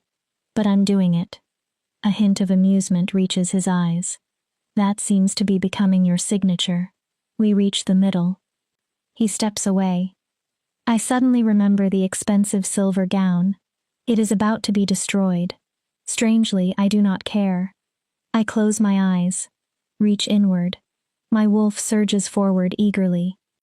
She wants this. She wants them to see her. She wants the world to witness what someone tried to bury. The shift begins, and it is completely different. My old transformations were violent. Bones breaking, muscle tearing, pain. This feels almost effortless. My bones flow instead of snap. Muscle expands instead of ripping. Power floods through every part of me. Within seconds, the change is complete. I stand on 4 legs. The world becomes sharper, every sound clearer, every scent distinct. I can smell individual wolves, their fear, excitement, rank, health. I hear heartbeats from across the hall. I feel the moon even through the palace roof. And I finally understand the size of my wolf. Massive. At least as large as an alpha male. Perhaps larger. Silver-white fur covers my body. A faint luminous glow spills across the floor. My eyes burn with lunar light. The entire hall stares. Awe, fear, reverence. Then one wolf kneels. Another follows. And almost as if a single command passed through them, every wolf drops to their knees. Betas. Ranked warriors. Everyone. Everyone except Damon. He stands before me. Our eyes meet. Something passes between us. Recognition. Respect. Something I am not yet ready to name. Behold. His voice travels through the silent hall. A lunar wolf. He turns toward his people. Blessed by the moon goddess herself. Then he looks at me again. And under my protection. His voice becomes absolute. Which means she is under the protection of this entire pack. I understand the question in his eyes. Are you all right? I am more than all right. For the first time in my life, I feel powerful. Free. Whole. I shift back. Again, the transformation is smooth. Elena appears almost instantly with a robe. She wraps it around me before the crowd can see more than necessary. I silently thank her. Damon turns toward the wolves. Does anyone require additional proof? No one speaks. Good. Power floods his voice. Then understand me clearly. Even my wolf reacts to his authority. Lyra Winterborn is under my personal protection. He allows the words to settle. Anyone who harms her, threatens her, or deliberately attempts to undermine her will answer directly to me. Is that understood? Yes, Your Majesty. The response fills the hall. Excellent. Damon begins to turn. Then noise erupts near the entrance. The doors open suddenly. Several unfamiliar wolves rush inside. Travel clothing. Ranked posture. Not Damon's pack, but the man leading them is painfully familiar. Callum Thorne, my rejected mate. He stops when he sees me. Shock and fury collide across his face. Damon's expression becomes lethal. What is the meaning of this interruption? Callum bows. Alpha King. His respect looks forced. Forgive us. We came from Crescent Moon Pack with urgent information. What information justifies entering my private gathering without permission? Callum opens his mouth. Then his eyes find me. Lyra? His voice changes. What are you doing here? I cannot answer immediately. Too many emotions hit at once. Hurt, humiliation, anger, and buried beneath them, one embarrassing question. Does he regret it now?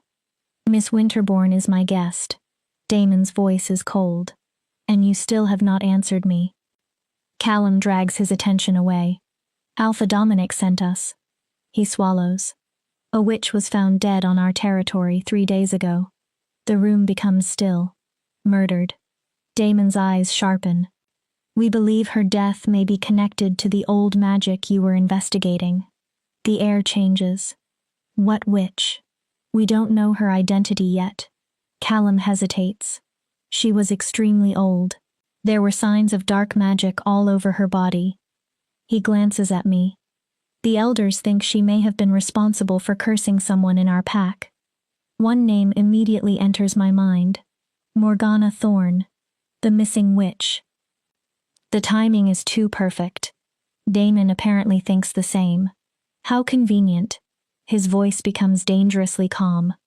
A dark practitioner appears dead only days after I arrive to investigate a suppression curse. Your Majesty, I assure you. Does the name Morgana Thorne mean anything to you? Callum's face loses color. His throat works. She was my great-aunt. The hall reacts. But she disappeared before I was born. No one has heard from her in 17 years. 17 years. My voice finally works. Callum looks at me. The same period when I was cursed. His eyes widen. Cursed? I step toward him. What are you talking about? A suppression curse was placed on me when I was 6. I keep my voice steady. It made my wolf look weak. His face changes. It made me small enough for people like you to dismiss. Lyra, the curse your great aunt may have cast. That's insane. Callum looks from me to Damon. Why would my family curse you? We barely knew. Your families have lived in the same pack for generations, Damon interrupts. Her father is the beta. His eyes harden. Your father is closely tied to the alpha line. Callum shakes his head. I had nothing to do with any curse. And your family? Neither did they. His tone becomes defensive. My great aunt was strange. Everyone knew she practiced dark magic, but she disappeared before. He stops. Before what? I step closer. Before I became inconvenient? You weren't capable of challenging anyone. The response escapes him too quickly. Silence. He realizes what he said. I mean, before the curse was removed. You were weak. I finish for him. His mouth closes. Yes, because someone made me weak. My wolf presses forward. Someone wanted my power contained. Callum stares. What power? Then he notices everything. The silver in my hair. The glow in my eyes. The way the entire hall watches me. Recognition becomes horror. No. His voice is barely audible. You can't be a lunar wolf, Damon says. Callum looks at him. The woman you rejected is one of the rarest and most powerful wolves alive. Damon's tone contains no mercy. She was always meant to be extraordinary. His gaze hardens. Someone simply made sure she never discovered it. Callum turns ghostly pale. He looks at me as if he has never seen me before. If I had known, I almost laugh. You would have what? He freezes. Kept me? I take another step. Used me? His face twists. Claimed my power for yourself? I would have. He stops. There is no answer that does not condemn him. Lyra, I'm sorry. His voice cracks. I didn't know. I don't have to believe you. I swear. You rejected me. My voice becomes surprisingly calm. You looked at the woman fate chose and decided she had no value because she seemed weak. His eyes lower.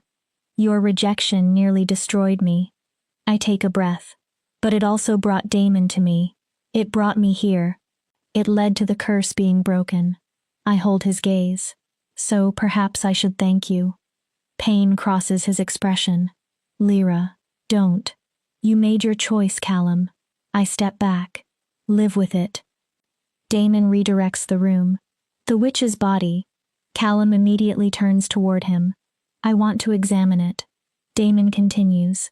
And I want access to your family records for at least the last 20 years. My family may not agree to. I wasn't asking. Damon's power spills outward. A lunar wolf was cursed in your territory. His voice becomes frighteningly quiet. A member of your family may have been involved. He steps toward Callum. You may cooperate willingly. Another step. Or I will make cooperation mandatory. Callum swallows. Of course, Your Majesty. Good. Damon looks at me. We return tomorrow. His expression softens only slightly. If you are ready. Am I ready? To return to the place where everyone saw me collapse? To face Callum again? To investigate whether his family stole my childhood? Number. But I have learned that being afraid and moving anyway may be the closest thing I have to courage. I'm ready. Damon nods. This gathering is concluded. The wolves begin dispersing. Callum remains near the door. He watches me. There is regret in his eyes. Perhaps longing. Perhaps the sudden realization that what he discarded was valuable. Too late. Far too late. I turn away. Follow Damon. And leave Callum standing in the consequences of his own decision. That night, sleep refuses me again. Tomorrow I will return home. But not as the same woman who left. I am not the broken, rejected wolf anymore. I am a lunar wolf. Free. Protected by the Alpha King. Yet fear lives beneath the anticipation. Morgana's death happened almost immediately after Damon began investigating. What if someone killed her to silence her? What if returning puts me directly in the path of whoever wanted my power buried? A soft knock interrupts my thoughts. Come in. Damon enters. He is still wearing the formal clothing from the gathering, but for the first time, he looks exhausted. Not physically. Something deeper. Can't sleep? I ask. Too much to think about. He sits in the chair beside my bed. It is starting to feel like his chair. How are you? I'm okay. Then I smile slightly. Actually, I'm better than okay. I draw my knees toward my chest. Seeing Callum's face. My smile grows despite myself. That felt good. Damon almost smiles. Is that terrible? It's human. He pauses. Or wolf, whichever term you prefer. I laugh softly. Silence settles. Comfortable again. Damon? Yes. If we prove the Thorn family cursed me, what happens? His expression immediately hardens. Justice. What kind? No one curses a child and escapes punishment in my territory. Even if Alpha Dominic objects? Yes. Even if it causes political problems? Damon leans forward. You need to understand something. His eyes burn brighter. You are not simply another member of my pack. I stiffen. You are a lunar wolf. His voice becomes firm. Harming you is considered an offense against the divine order our packs claim to respect. What if Dominic refuses to act? Then I act. No hesitation. I failed one lunar wolf. His jaw tightens. I will not fail another. Warmth spreads through me. When has anyone fought for me this way? Protected me without shame? Valued me enough to risk conflict? Never. Thank you. Damon exhales. You need to stop thanking me. But you've thanked me enough. His expression softens. What you need to do now is start believing what I keep telling you. I wait. You are extraordinary. I look away. With or without lunar power. His voice becomes gentler. You were brave before the curse broke, strong before anyone knew what you were.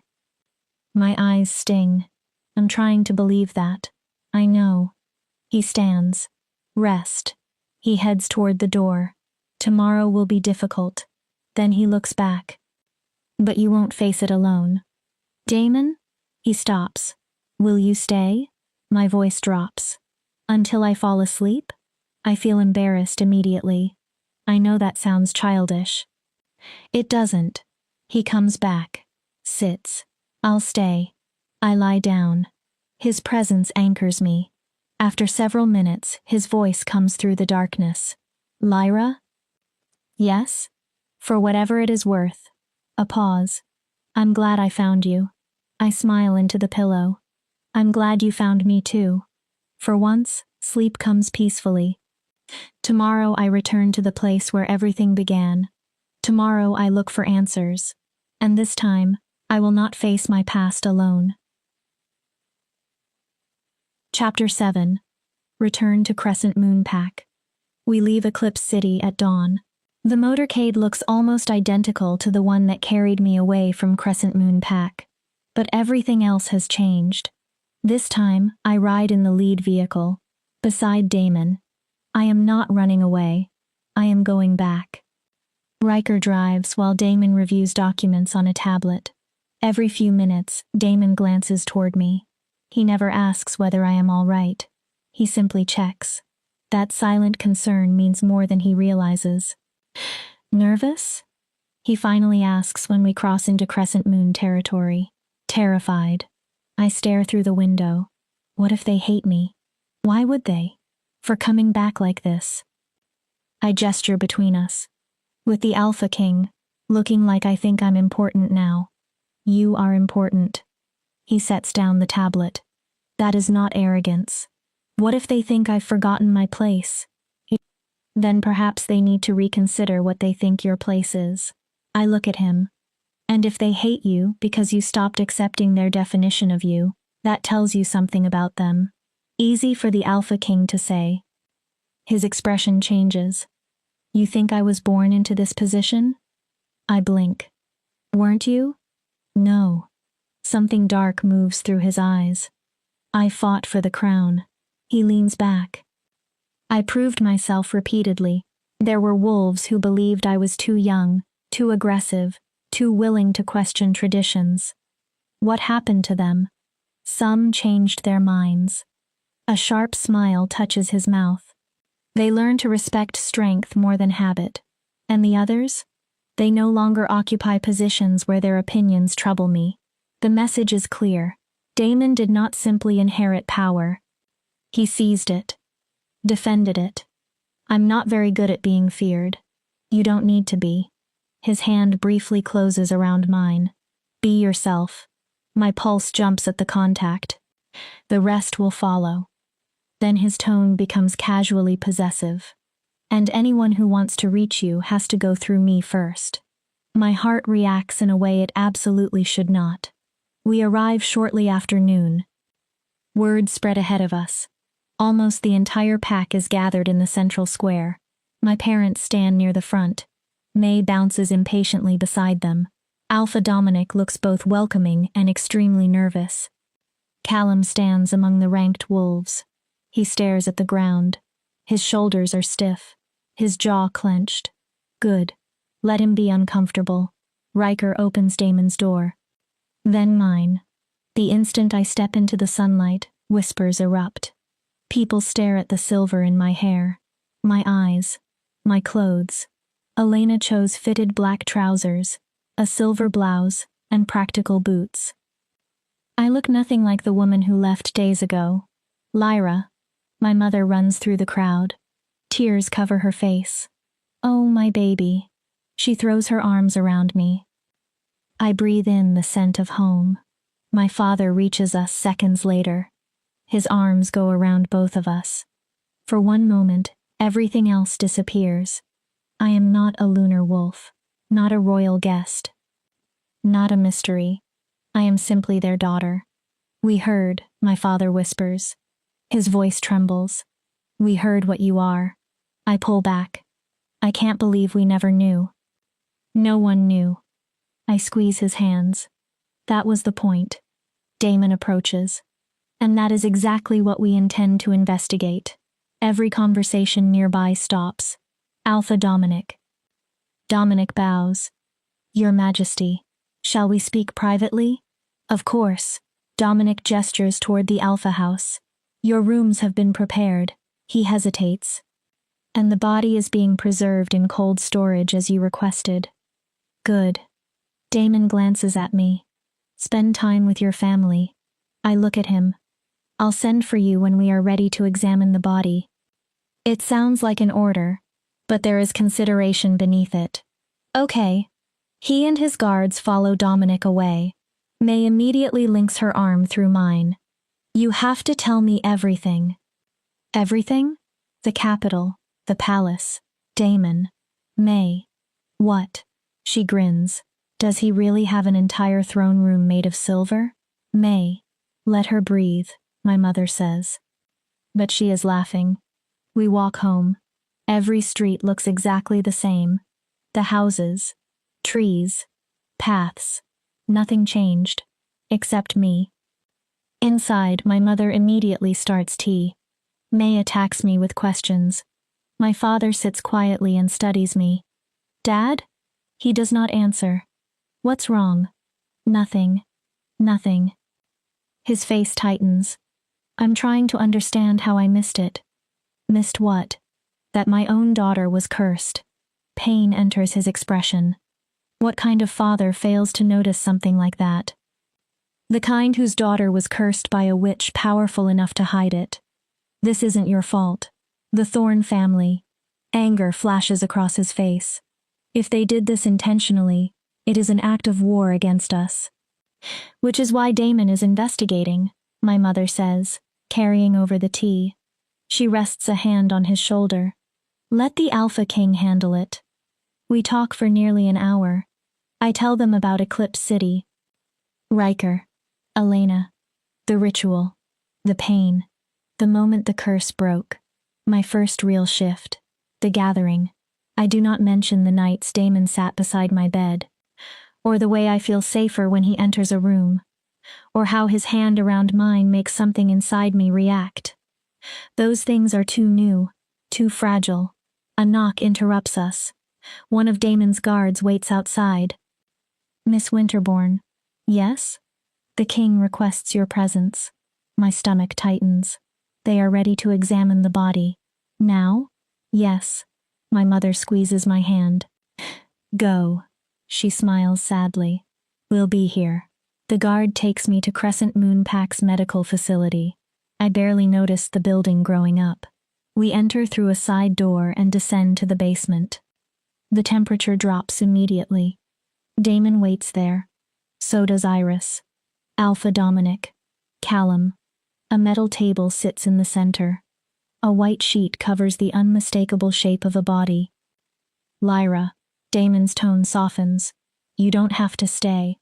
Yes, I do. I move closer. If this woman cursed me, I need to see her. Damon nods toward Iris. Ready? As I'll ever be. The old witch approaches the table. Death magic leaves traces. Dominic stiffens. Death magic? We'll know soon enough. Iris grips the edge of the sheet. This may be unpleasant. She pulls it back. An ancient woman lies beneath. Even older than Iris. Her face is sunken, her body thin. Dark symbols cover her arms and chest. The tattoos seem almost alive despite her death. Her eyes remain open, clouded white. Callum goes pale. Morgana Thorne. I look at him. You recognize her. From photographs. His gaze refuses to meet mine. She was my great aunt. I stare at the dead woman, the person who may have stolen my childhood. Iris places both hands against Morgana's forehead. She begins chanting. Magic thickens the air. The tattoos on the corpse glow sickly green. Iris closes her eyes. Definitely a dark practitioner. She inhales. Very powerful. Then her expression changes. And yes. What? Damon moves closer. She was murdered with magic. Dominic's face tightens. What kind? Death curse. Iris removes one hand. Fast. A grim pause. But painful.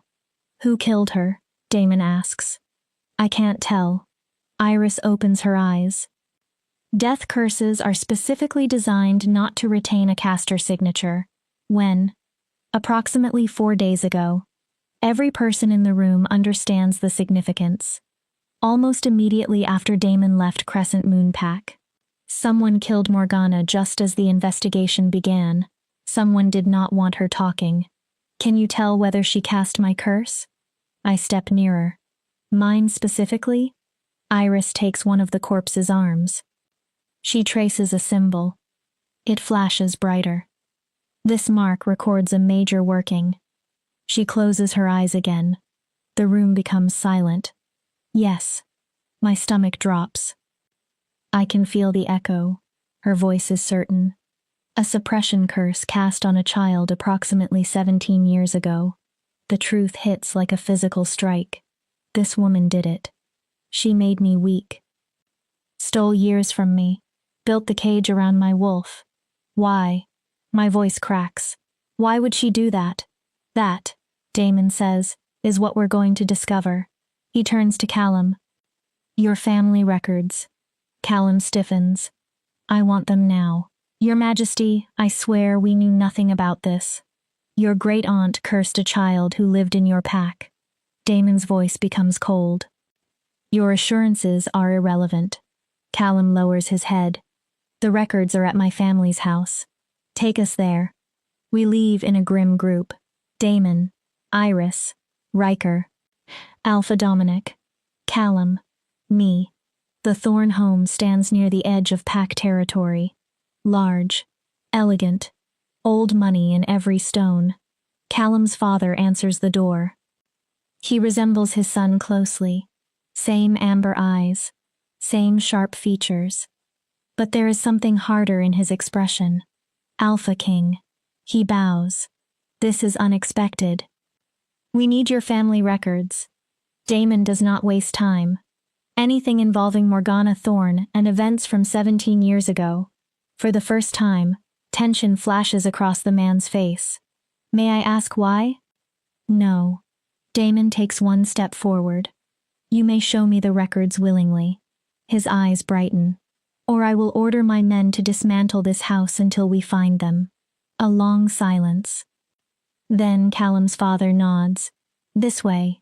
He takes us to a study lined with shelves. From one cabinet, he removes a heavy leather journal. The family chronicle. He places it on the desk. Births. Deaths. Major decisions. Damon begins turning pages. I stand beside him. Old handwriting. Different hands. Different decades. Then Damon stops. His body goes absolutely still. What? He points. The entry is dated 17 years ago, only a few months after my first shift. I read it, then read it again because my brain refuses to accept the words. Payment rendered to MT for services regarding the Beta's daughter. The girl's power has been successfully contained. The bloodline is secure. My vision blurs. Payment. My voice shakes. Services. I turn toward Callum's father. My power contained. He has gone white. The bloodline is secure. I step closer. What does that mean? I don't know. His answer comes too quickly. I was young when this was written. Damon's power surges. Who wrote it? My father. Where is he? He died 10 years ago. How convenient. Damon's eyes glow. Your father paid someone to curse a child. The man takes a step backward. Fear enters his face. I knew nothing about this. But you can guess. The realization comes together inside me. You can guess why your family wanted my power contained. He says nothing. Why securing your bloodline mattered. Still nothing. His silence is enough. Tell them. Callum's voice comes from behind me. I turn. He is staring at his father with horror. Tell them the truth. His father closes his eyes. There was a prophecy. Every person in the room freezes. When Lyra was born, one of the pack seers had a vision. My skin goes cold. She said the Beta's daughter would eventually become more powerful than any alpha. His voice weakens. That she would change our hierarchy. Damon becomes terrifyingly still. So your family cursed her. We thought. You hired a dark witch to suppress a 6-year-old because you were afraid she might someday be stronger than you. It wasn't only our position. Callum's father becomes desperate. The seer said her power could destroy the pack if it wasn't controlled. You were protecting yourselves. I barely recognize my own voice. You looked at a child and saw a threat. My wolf snarls inside me. So you stole her strength. I step closer. You made her grow up believing she was worthless. I point toward Callum. And when your son rejected me for being weak, that was simply the last piece, wasn't it? Lyra. Callum sounds devastated. I didn't know. I turn sharply. I swear. Didn't you? I had no idea. Your family cursed me. My voice shakes with restrained anger. And you rejected me for the exact weakness they forced onto me. His face breaks. You played your role perfectly whether you understood it or not. Alpha Dominic looks furious. This is an outrage. He turns on Callum's father. The Thorne family will answer for violating pack law. They violated my law. Damon's voice cuts through the room. Everyone stops. He looks at Riker. Take Garrett Thorne into custody. So Callum's father is Garrett. Riker moves immediately. He will stand trial in the capital for conspiracy to curse a lunar wolf. Garrett stares. You can't do that. His fear becomes outrage. I am a ranked wolf of Crescent Moon Pack. Damon looks at him with open contempt. Alpha Dominic failed to discover that one of his children was magically suppressed inside his own territory. Dominic flinches. The moment you conspired against a child blessed by the moon goddess, This ceased being solely pack business. Two guards seize Garrett's arms. You will stand trial before me. Damon's voice becomes absolute. And if the evidence proves guilt, you will receive the punishment my law requires. Garrett struggles briefly. Then stops. Callum looks toward me. What about me? His voice is almost a whisper. I didn't know. I face him. You rejected me. He closes his eyes. You rejected me because of weakness your family created. I'm sorry. His voice breaks. Lyra, I'm so sorry. Your apology changes nothing. He looks as if I struck him. You made your choice. I hold his gaze. Now you have to live with it. Damon's hand settles gently at my lower back, grounding me. Are you ready to leave? I look around the study. The journal, the evidence, Garrett being led away, Callum standing broken beside the desk. For years, I imagined closure might feel triumphant. It does not. It feels quiet, heavy, finished. Yes. I exhale. I'm ready. My parents wait at the Alpha House. My mother takes one look at my face and pulls me into her arms. They did it. The words emerge against her shoulder. The Thorne family. Her grip tightens. They paid Morgana to curse me because they were afraid of what I might become. My mother cries. I'm sorry. Her tears soak into my hair. I'm so sorry we didn't protect you. This was not your fault. And this time I truly believe it. My parents did not fail me. Fear did. The fear of people who valued power more than a child's life. Damon gives me the evening with my family. We leave in the morning. Thank you. He turns away. I catch his arm. Damon. He looks back. I lower my voice. Thank you for getting me justice. His eyes soften. For not letting them hide from what they did. Always. One word. Then he adds quietly, I will always fight for you, Lyra. Something inside me shifts. I look into those strange, luminous eyes. At the man who saw me when everyone else saw weakness. Who freed my wolf. Who stood between me and those who hurt me. The realization terrifies me and thrills me. I am falling in love with the Alpha King. Not because fate commanded it. Not because the moon goddess tied our souls together. Because Damon sees me. The broken pieces. The power. The fear. The strength. And he values all of it. This is not what I expected when he claimed me. Maybe it is exactly what I needed. Chapter 8. The Trial and the Choice. The trial begins 1 week later in the capital. The grand courtroom was built to intimidate. High ceilings. Marble columns. A raised platform where Damon sits in judgment. Wolves have traveled from across the territory. The case has shocked nearly everyone. There is little precedent for deliberately cursing a lunar wolf. I sit in the front row. My parents are on one side. Elena sits on the other. Across the aisle, several members of the Thorne family wait. Callum is among them. He keeps staring at me. I refuse to meet his eyes. Damon enters. The entire courtroom rises. Formal black robes trimmed in silver make him look even more commanding. For a moment, his gaze moves through the crowd. Then, pauses on me. I recognize the silent question. Are you okay? I nod once. I will be. Be seated. Everyone obeys. Riker reads the charges. Garrett Thorne, you stand accused of conspiracy to curse a minor, conspiracy to suppress the power of a lunar wolf, and violation of divine law.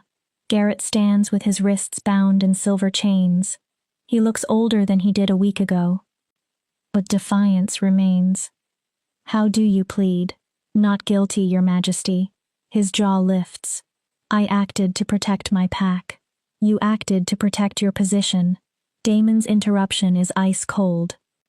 But the court will hear the evidence. He gestures. Call the first witness. Iris is first. She approaches with a cane. Her body looks fragile. Her mind is not. She swears to tell the truth.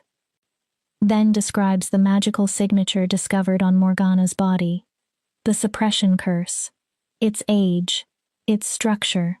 The prosecutor asks, "You are certain the curse Morgana cast is the same curse placed upon Lyra Winterborn?" "Absolutely." Iris does not hesitate. The magical signature matches. She looks toward me. Morgana Thorne cast the suppression curse approximately 17 years ago, and that curse remained in place until the Alpha King removed it 2 weeks ago. The next witness is an elderly seer from Crescent Moon Pack. I barely remember her.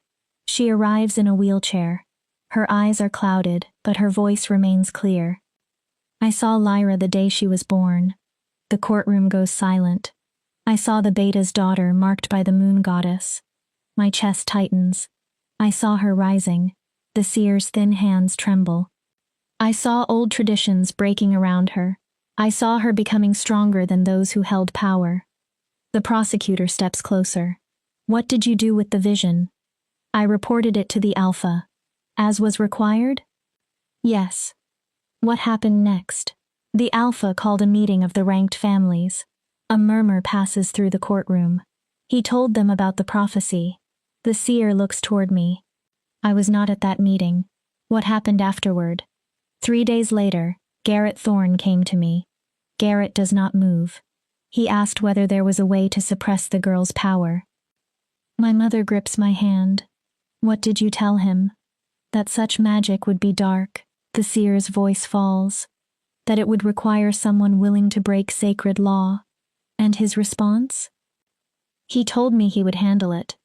The courtroom erupts in whispers. Damon allows it for a moment, then raises one hand. Silence. "Did you know he intended to curse her?" The prosecutor asks. "I suspected." The seer's face twists with regret. "But I had no proof." She looks toward me again. After the curse was placed, Lyra appeared ordinary. A tear slips down her cheek. "Weak." Her voice breaks. I began wondering whether my prophecy had been wrong. She closes her eyes. "I'm sorry, child." I say nothing. I should have fought harder. More witnesses follow. Wolves who remember Morgana. People who saw Garrett meeting her. Others who noticed how quickly my wolf's strength changed after my first shift. Pieces of my childhood become evidence. Then my name is called. My legs tremble when I stand. The courtroom suddenly feels much larger. Every face turns toward me. I walk to the witness stand. Swear the oath. Sit. The prosecutor approaches gently. "Miss Winterborn, please describe how you experienced your wolf as a child." I take a slow breath. She always felt wrong. "What do you mean?" "Too small." I look down at my hands. Too far away. My voice becomes steadier, like she was trapped behind glass. "How old were you when you first shifted?" 6. "And afterward?" "I could barely shift again until I was 7. I swallow. When I eventually managed it, every transformation hurt. "What did people tell you?" "That I was weak." I stare ahead. A late bloomer. "What effect did that have?" I almost laugh, but there is no humor. "Everything." I look toward the courtroom. I was pitied.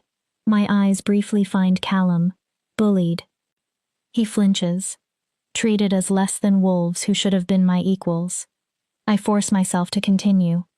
"And when I found my fated mate, he looked at the weakness forced on me by this curse and decided I was not worth keeping." Callum lowers his head. The prosecutor waits. "What do you understand now?" "That my entire identity was built around a lie." The words come more easily now. "I was never weak." My wolf rises inside me. I was suppressed. My eyes find Garrett. Someone was so afraid of what a child might become that he stole 17 years of her life. The room becomes silent. I want justice for that. The prosecutor nods. No further questions. Garrett's defense attorney stands. Everything about him is polished, expensive, smooth. Miss Winterbourne. He approaches. Is it not true that your circumstances have improved considerably since the curse was removed? I frown. You now live in the capital. Yes. Under the Alpha King's personal protection. Yes. With access to opportunities and resources you never possessed before. Objection, the prosecutor says. Relevance? The attorney smiles. I am establishing whether Miss Winterbourne has reason to exaggerate the harm. Damon's eyes flash dangerously, but he says, overruled. Then his gaze hardens. Proceed carefully, counsel. The attorney turns back. Would you agree you have benefited from these events? I stare at him.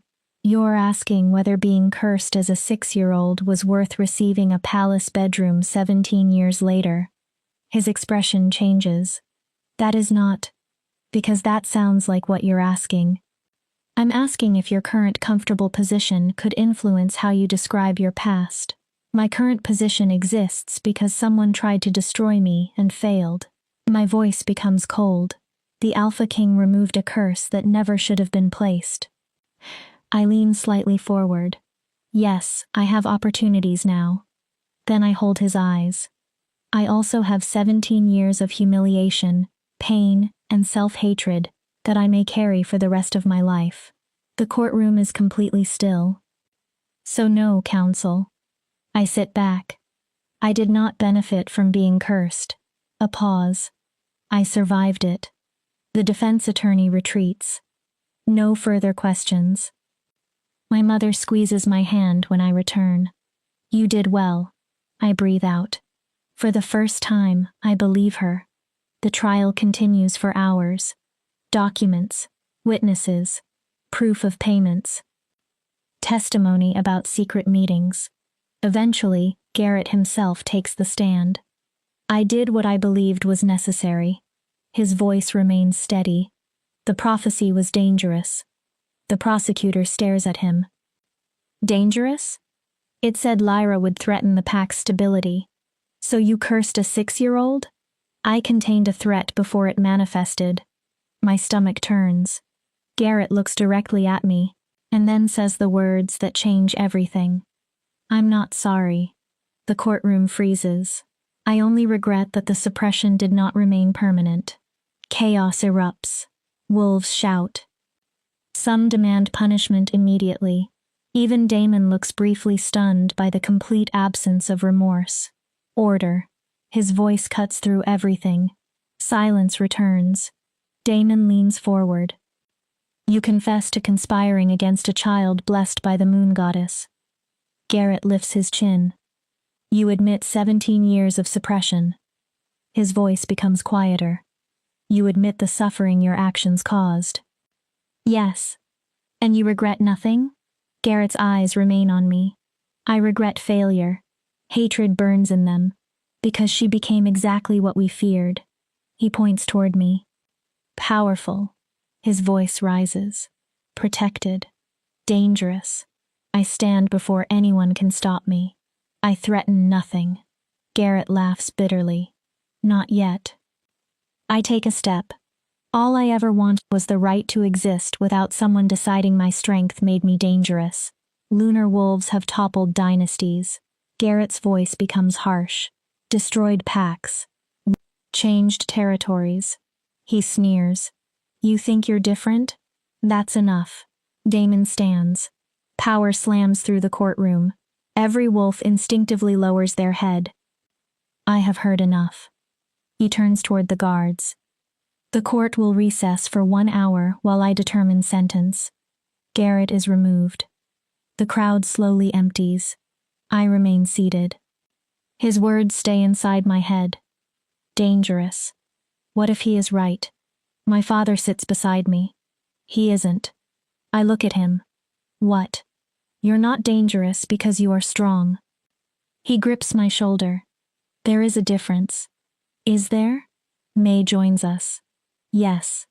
Her answer is fierce. Every person alive has the ability to hurt someone. She folds her arms. That doesn't give us permission to destroy them first, just in case. She is right. I know she is. But doubt does not disappear because logic tells it to. Elena approaches. The king wants you. She takes me to Damon's private chambers near the courtroom. He stands beside a window, still wearing the formal robes. You wanted me? He turns immediately. Are you all right? No. He crosses the room. I know Garrett wanted to hurt me with those words. My voice trembles. But it worked. Damon stops. What if he was right? He wasn't. What if lunar wolves really are dangerous? My fear spills out. What if I become exactly what he expected? Damon crosses the remaining space in 3 strides. His hands frame my face. Listen to me. I meet his eyes. Power is not the dangerous thing. His thumbs move gently across my cheekbones. Fear of power is. I breathe shakily. Garrett did not curse you because you had harmed anyone. His voice becomes intense. He cursed you because he feared change, because he feared losing control. But the prophecy said you would challenge the old order. Damon interrupts.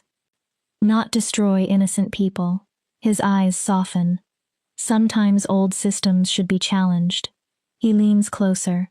Sometimes change is necessary. My chest aches. That does not make you a monster, Lyra. His forehead nearly touches mine. It may make you necessary. I want to believe him. But 17 years of believing I was wrong will not vanish in 2 weeks. So I ask the question I have been avoiding. What sentence will you give Garrett? Damon releases my face. Something dark settles over him. The sentence the law requires. Which is, he cursed a child. Damon's voice becomes distant. He suppressed a lunar wolf deliberately. He has shown no remorse. I already know. Death? Yes. The word hangs between us. Does that bother you? I think. Garrett stole my childhood, my confidence, my sense of self, and if he had another chance, he would do it again. No. The answer surprises me with how certain it feels. He chose this. Damon watches me carefully. I'm all right with the sentence. I take a breath. He does not deserve mercy he would never give me. Damon nods. Then we finish it. The courtroom fills again. Damon returns to the platform. Garrett stands before him. Garrett Thorne. Damon's voice fills the room. This court finds you guilty on every charge. No one moves. You conspired to curse a minor. You deliberately suppressed a lunar wolf's power. You violated pack law and divine law. His eyes harden. And when offered the opportunity to show remorse, you declared that you would commit the same crime again. Garrett remains defiant. The sentence is death. A murmur passes through the room. The sentence will be carried out immediately by Silver Blade. Damon looks at him. Do you have final words? Garrett's eyes find me. I protected my pack. His voice holds no regret. History will prove I was right. Damon's expression becomes cold. History will forget you existed. He looks at Riker. Carry out the sentence. It happens quickly. Riker moves with practiced efficiency. There is barely time for Garrett to react. Then it is over. Garrett Thorne is dead. Justice has been delivered. I expected satisfaction. Instead, I feel hollow. The courtroom empties slowly. Callum approaches as I prepare to leave. His face is pale. His eyes red. Lyra. I almost keep walking. I know nothing I say changes what happened. I turn toward him. But I'm sorry. His voice breaks. For my father. The curse. He swallows. For rejecting you. I was wrong about everything. I look at him. Really look. And realize something unexpected. I no longer hate him. I no longer even feel angry. There is almost nothing left. Your apology doesn't change the past. He nods. I know, but I accept it. Hope appears in his face. Hope appears in his face. Not for you. It disappears. For me. I exhale. I'm tired of carrying anger everywhere. Can you forgive me? I don't know. I answer truthfully. Maybe one day. His eyes drop. But forgiveness is not reconciliation. I make sure he understands. The mate bond is gone, Callum. Pain crosses his face. You rejected me. I shake my head. We cannot return to what existed before. I know. His voice is quiet. I just want you to be happy. He looks at me. Even if it isn't with me. Then you'll get that wish. I turn away. Because I am happy. And as I say it, I realize it is true. Despite the curse. Despite the rejection. Despite everything. I am happier than the woman who once waited desperately for Callum to decide she had value. Because now I know my worth. And someone else sees it too. Damon waits outside the courtroom. The moment I see him, I stop thinking. I walk straight into his arms. He catches me easily. I breathe in winter frost and forest. Thank you. My voice is muffled against his chest. For justice. His arms tighten. For believing me. One of his hands moves gently through my hair. Always. His lips brush the top of my head. I'll always believe in you. We remain there. And suddenly I understand. This safety. This sense of being valued. This feeling of someone actually seeing me. That is what I wanted from a mate bond. But destiny never gave it to me. Choice did. I pull back. Damon. Yes? What happens now? He studies me. The curse is gone. I continue. The trial is over. My heart begins beating faster. What comes next? That depends on you. His answer is careful. You can return to Crescent Moon Pack if that is what you want. My chest tightens. Or, for the first time since meeting him, Damon looks uncertain. Or you can stay in Eclipse City. With you? Yes. As what? As whatever you choose. He raises both hands and gently holds my face. A member of my pack. His eyes search mine. Someone under my protection. He hesitates. Or, what? His jaw tightens. As mine. I stop breathing. Not because of a mate bond. His voice becomes rougher. Not because fate ordered it. His eyes burn with emotion. Because I choose you. I stare at him. Because I want you in my life. Damon. Somewhere between breaking your curse and fighting for your justice. He exhales. I fell in love with you, Lyra Winterborn. My heart seems to stop. The Alpha King. The most powerful man in the territories. The man who commands everyone. Looks almost vulnerable. I know it is fast. He continues before I can speak. I know you've endured more than anyone should. His hands remain warm against my face. You may not feel the same. A rare uncertainty appears in his eyes. But I needed you to know this stopped being about protecting a lunar wolf. He leans closer. This is about you. Wanting you. Choosing you. His voice lowers. And I'm asking you to give me a chance. I stare. You fell for me? Completely. No hesitation now. Joy rushes through me. Bright. Warm. Almost frightening. You're right. His expression changes. It is fast. He looks worried. It is insane. More worry. And I smile. I feel exactly the same. Damon freezes. You do? I do. I raise my hands to his face. I don't know exactly when it happened. My thumb brushes his cheek. Maybe during the curse ritual. His eyes soften. Maybe when you fought for me. I smile. Maybe the first time you told me Callum was wrong. His forehead touches mine. But somewhere along the way, I fell for you too. The smile that appears on Damon's face is unlike anything I have seen. Open, unprotected, beautiful. Then stay. His voice is almost a whisper. Stay with me. He pulls me closer. Let me court you properly. His eyes remain on mine. Let me show you what it feels like to be chosen, instead of merely destined. Yes. The answer comes without fear. Yes, Damon. His breath catches. I'll stay. Then he kisses me. Nothing about it feels tentative. Damon kisses the way he does everything else. Completely. His hand slides into my hair. The other pulls me closer. The kiss is possessive, intense, filled with everything neither of us had said, and I answer with equal force. When we finally separate, both of us are breathing hard. A silver light flickers in his eyes. My wolf responds.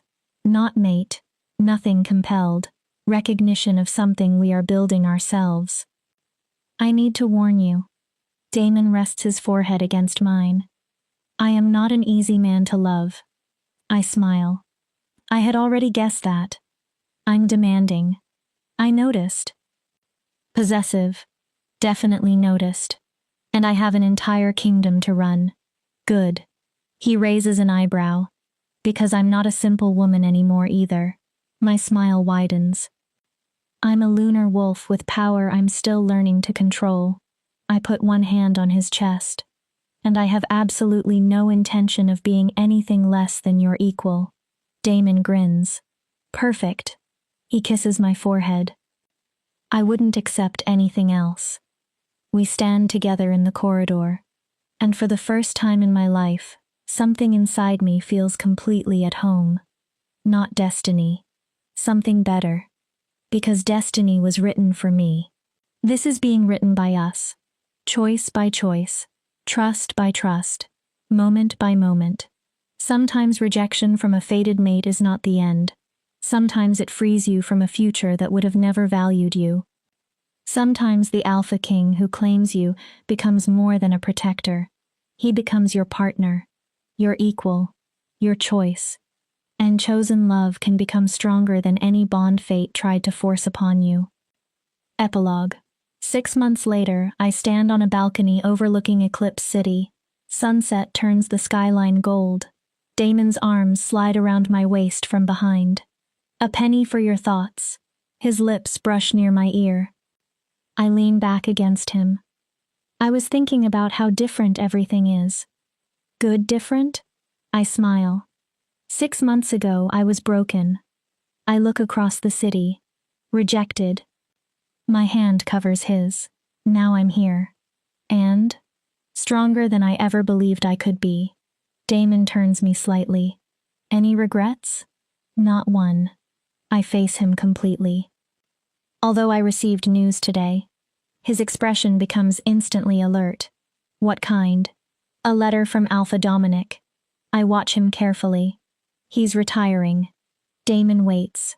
Crescent Moon Pack will choose a new alpha. His eyes narrow thoughtfully. And several wolves nominated me. Damon goes still. You want to return? I don't know. I look down at Eclipse City. Part of me wants to prove I can lead them. He listens silently. To prove the girl they tried to suppress can become the person guiding the pack. Then I touch his face. But another part of me does not want to leave you. Then don't. I blink. It can't be that simple. It can. Damon shrugs. Appoint a trusted proxy. I stare. You're a lunar wolf. He continues. Your influence does not require you to physically stand in Crescent Moon every day. My heart warms. Is that what you want? What? Me staying. Damon becomes serious. What I want is for you to be happy. His thumb brushes my hand. If leading Crescent Moon personally makes you happy, I will support it. He steps closer. If staying here makes you happy, I will be grateful. And if I don't know yet, then we figure it out. Together? Together. I smile. I like that.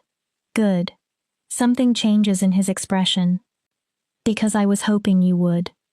His hand enters his pocket. Then he takes out a small box. My heart stops. Damon, before you panic.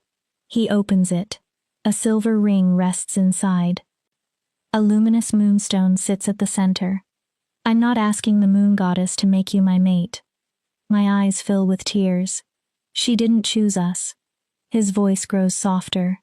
And I'm grateful for that. He takes the ring. Because I want this choice to belong completely to us. I cannot speak. I'm choosing you. His eyes hold mine.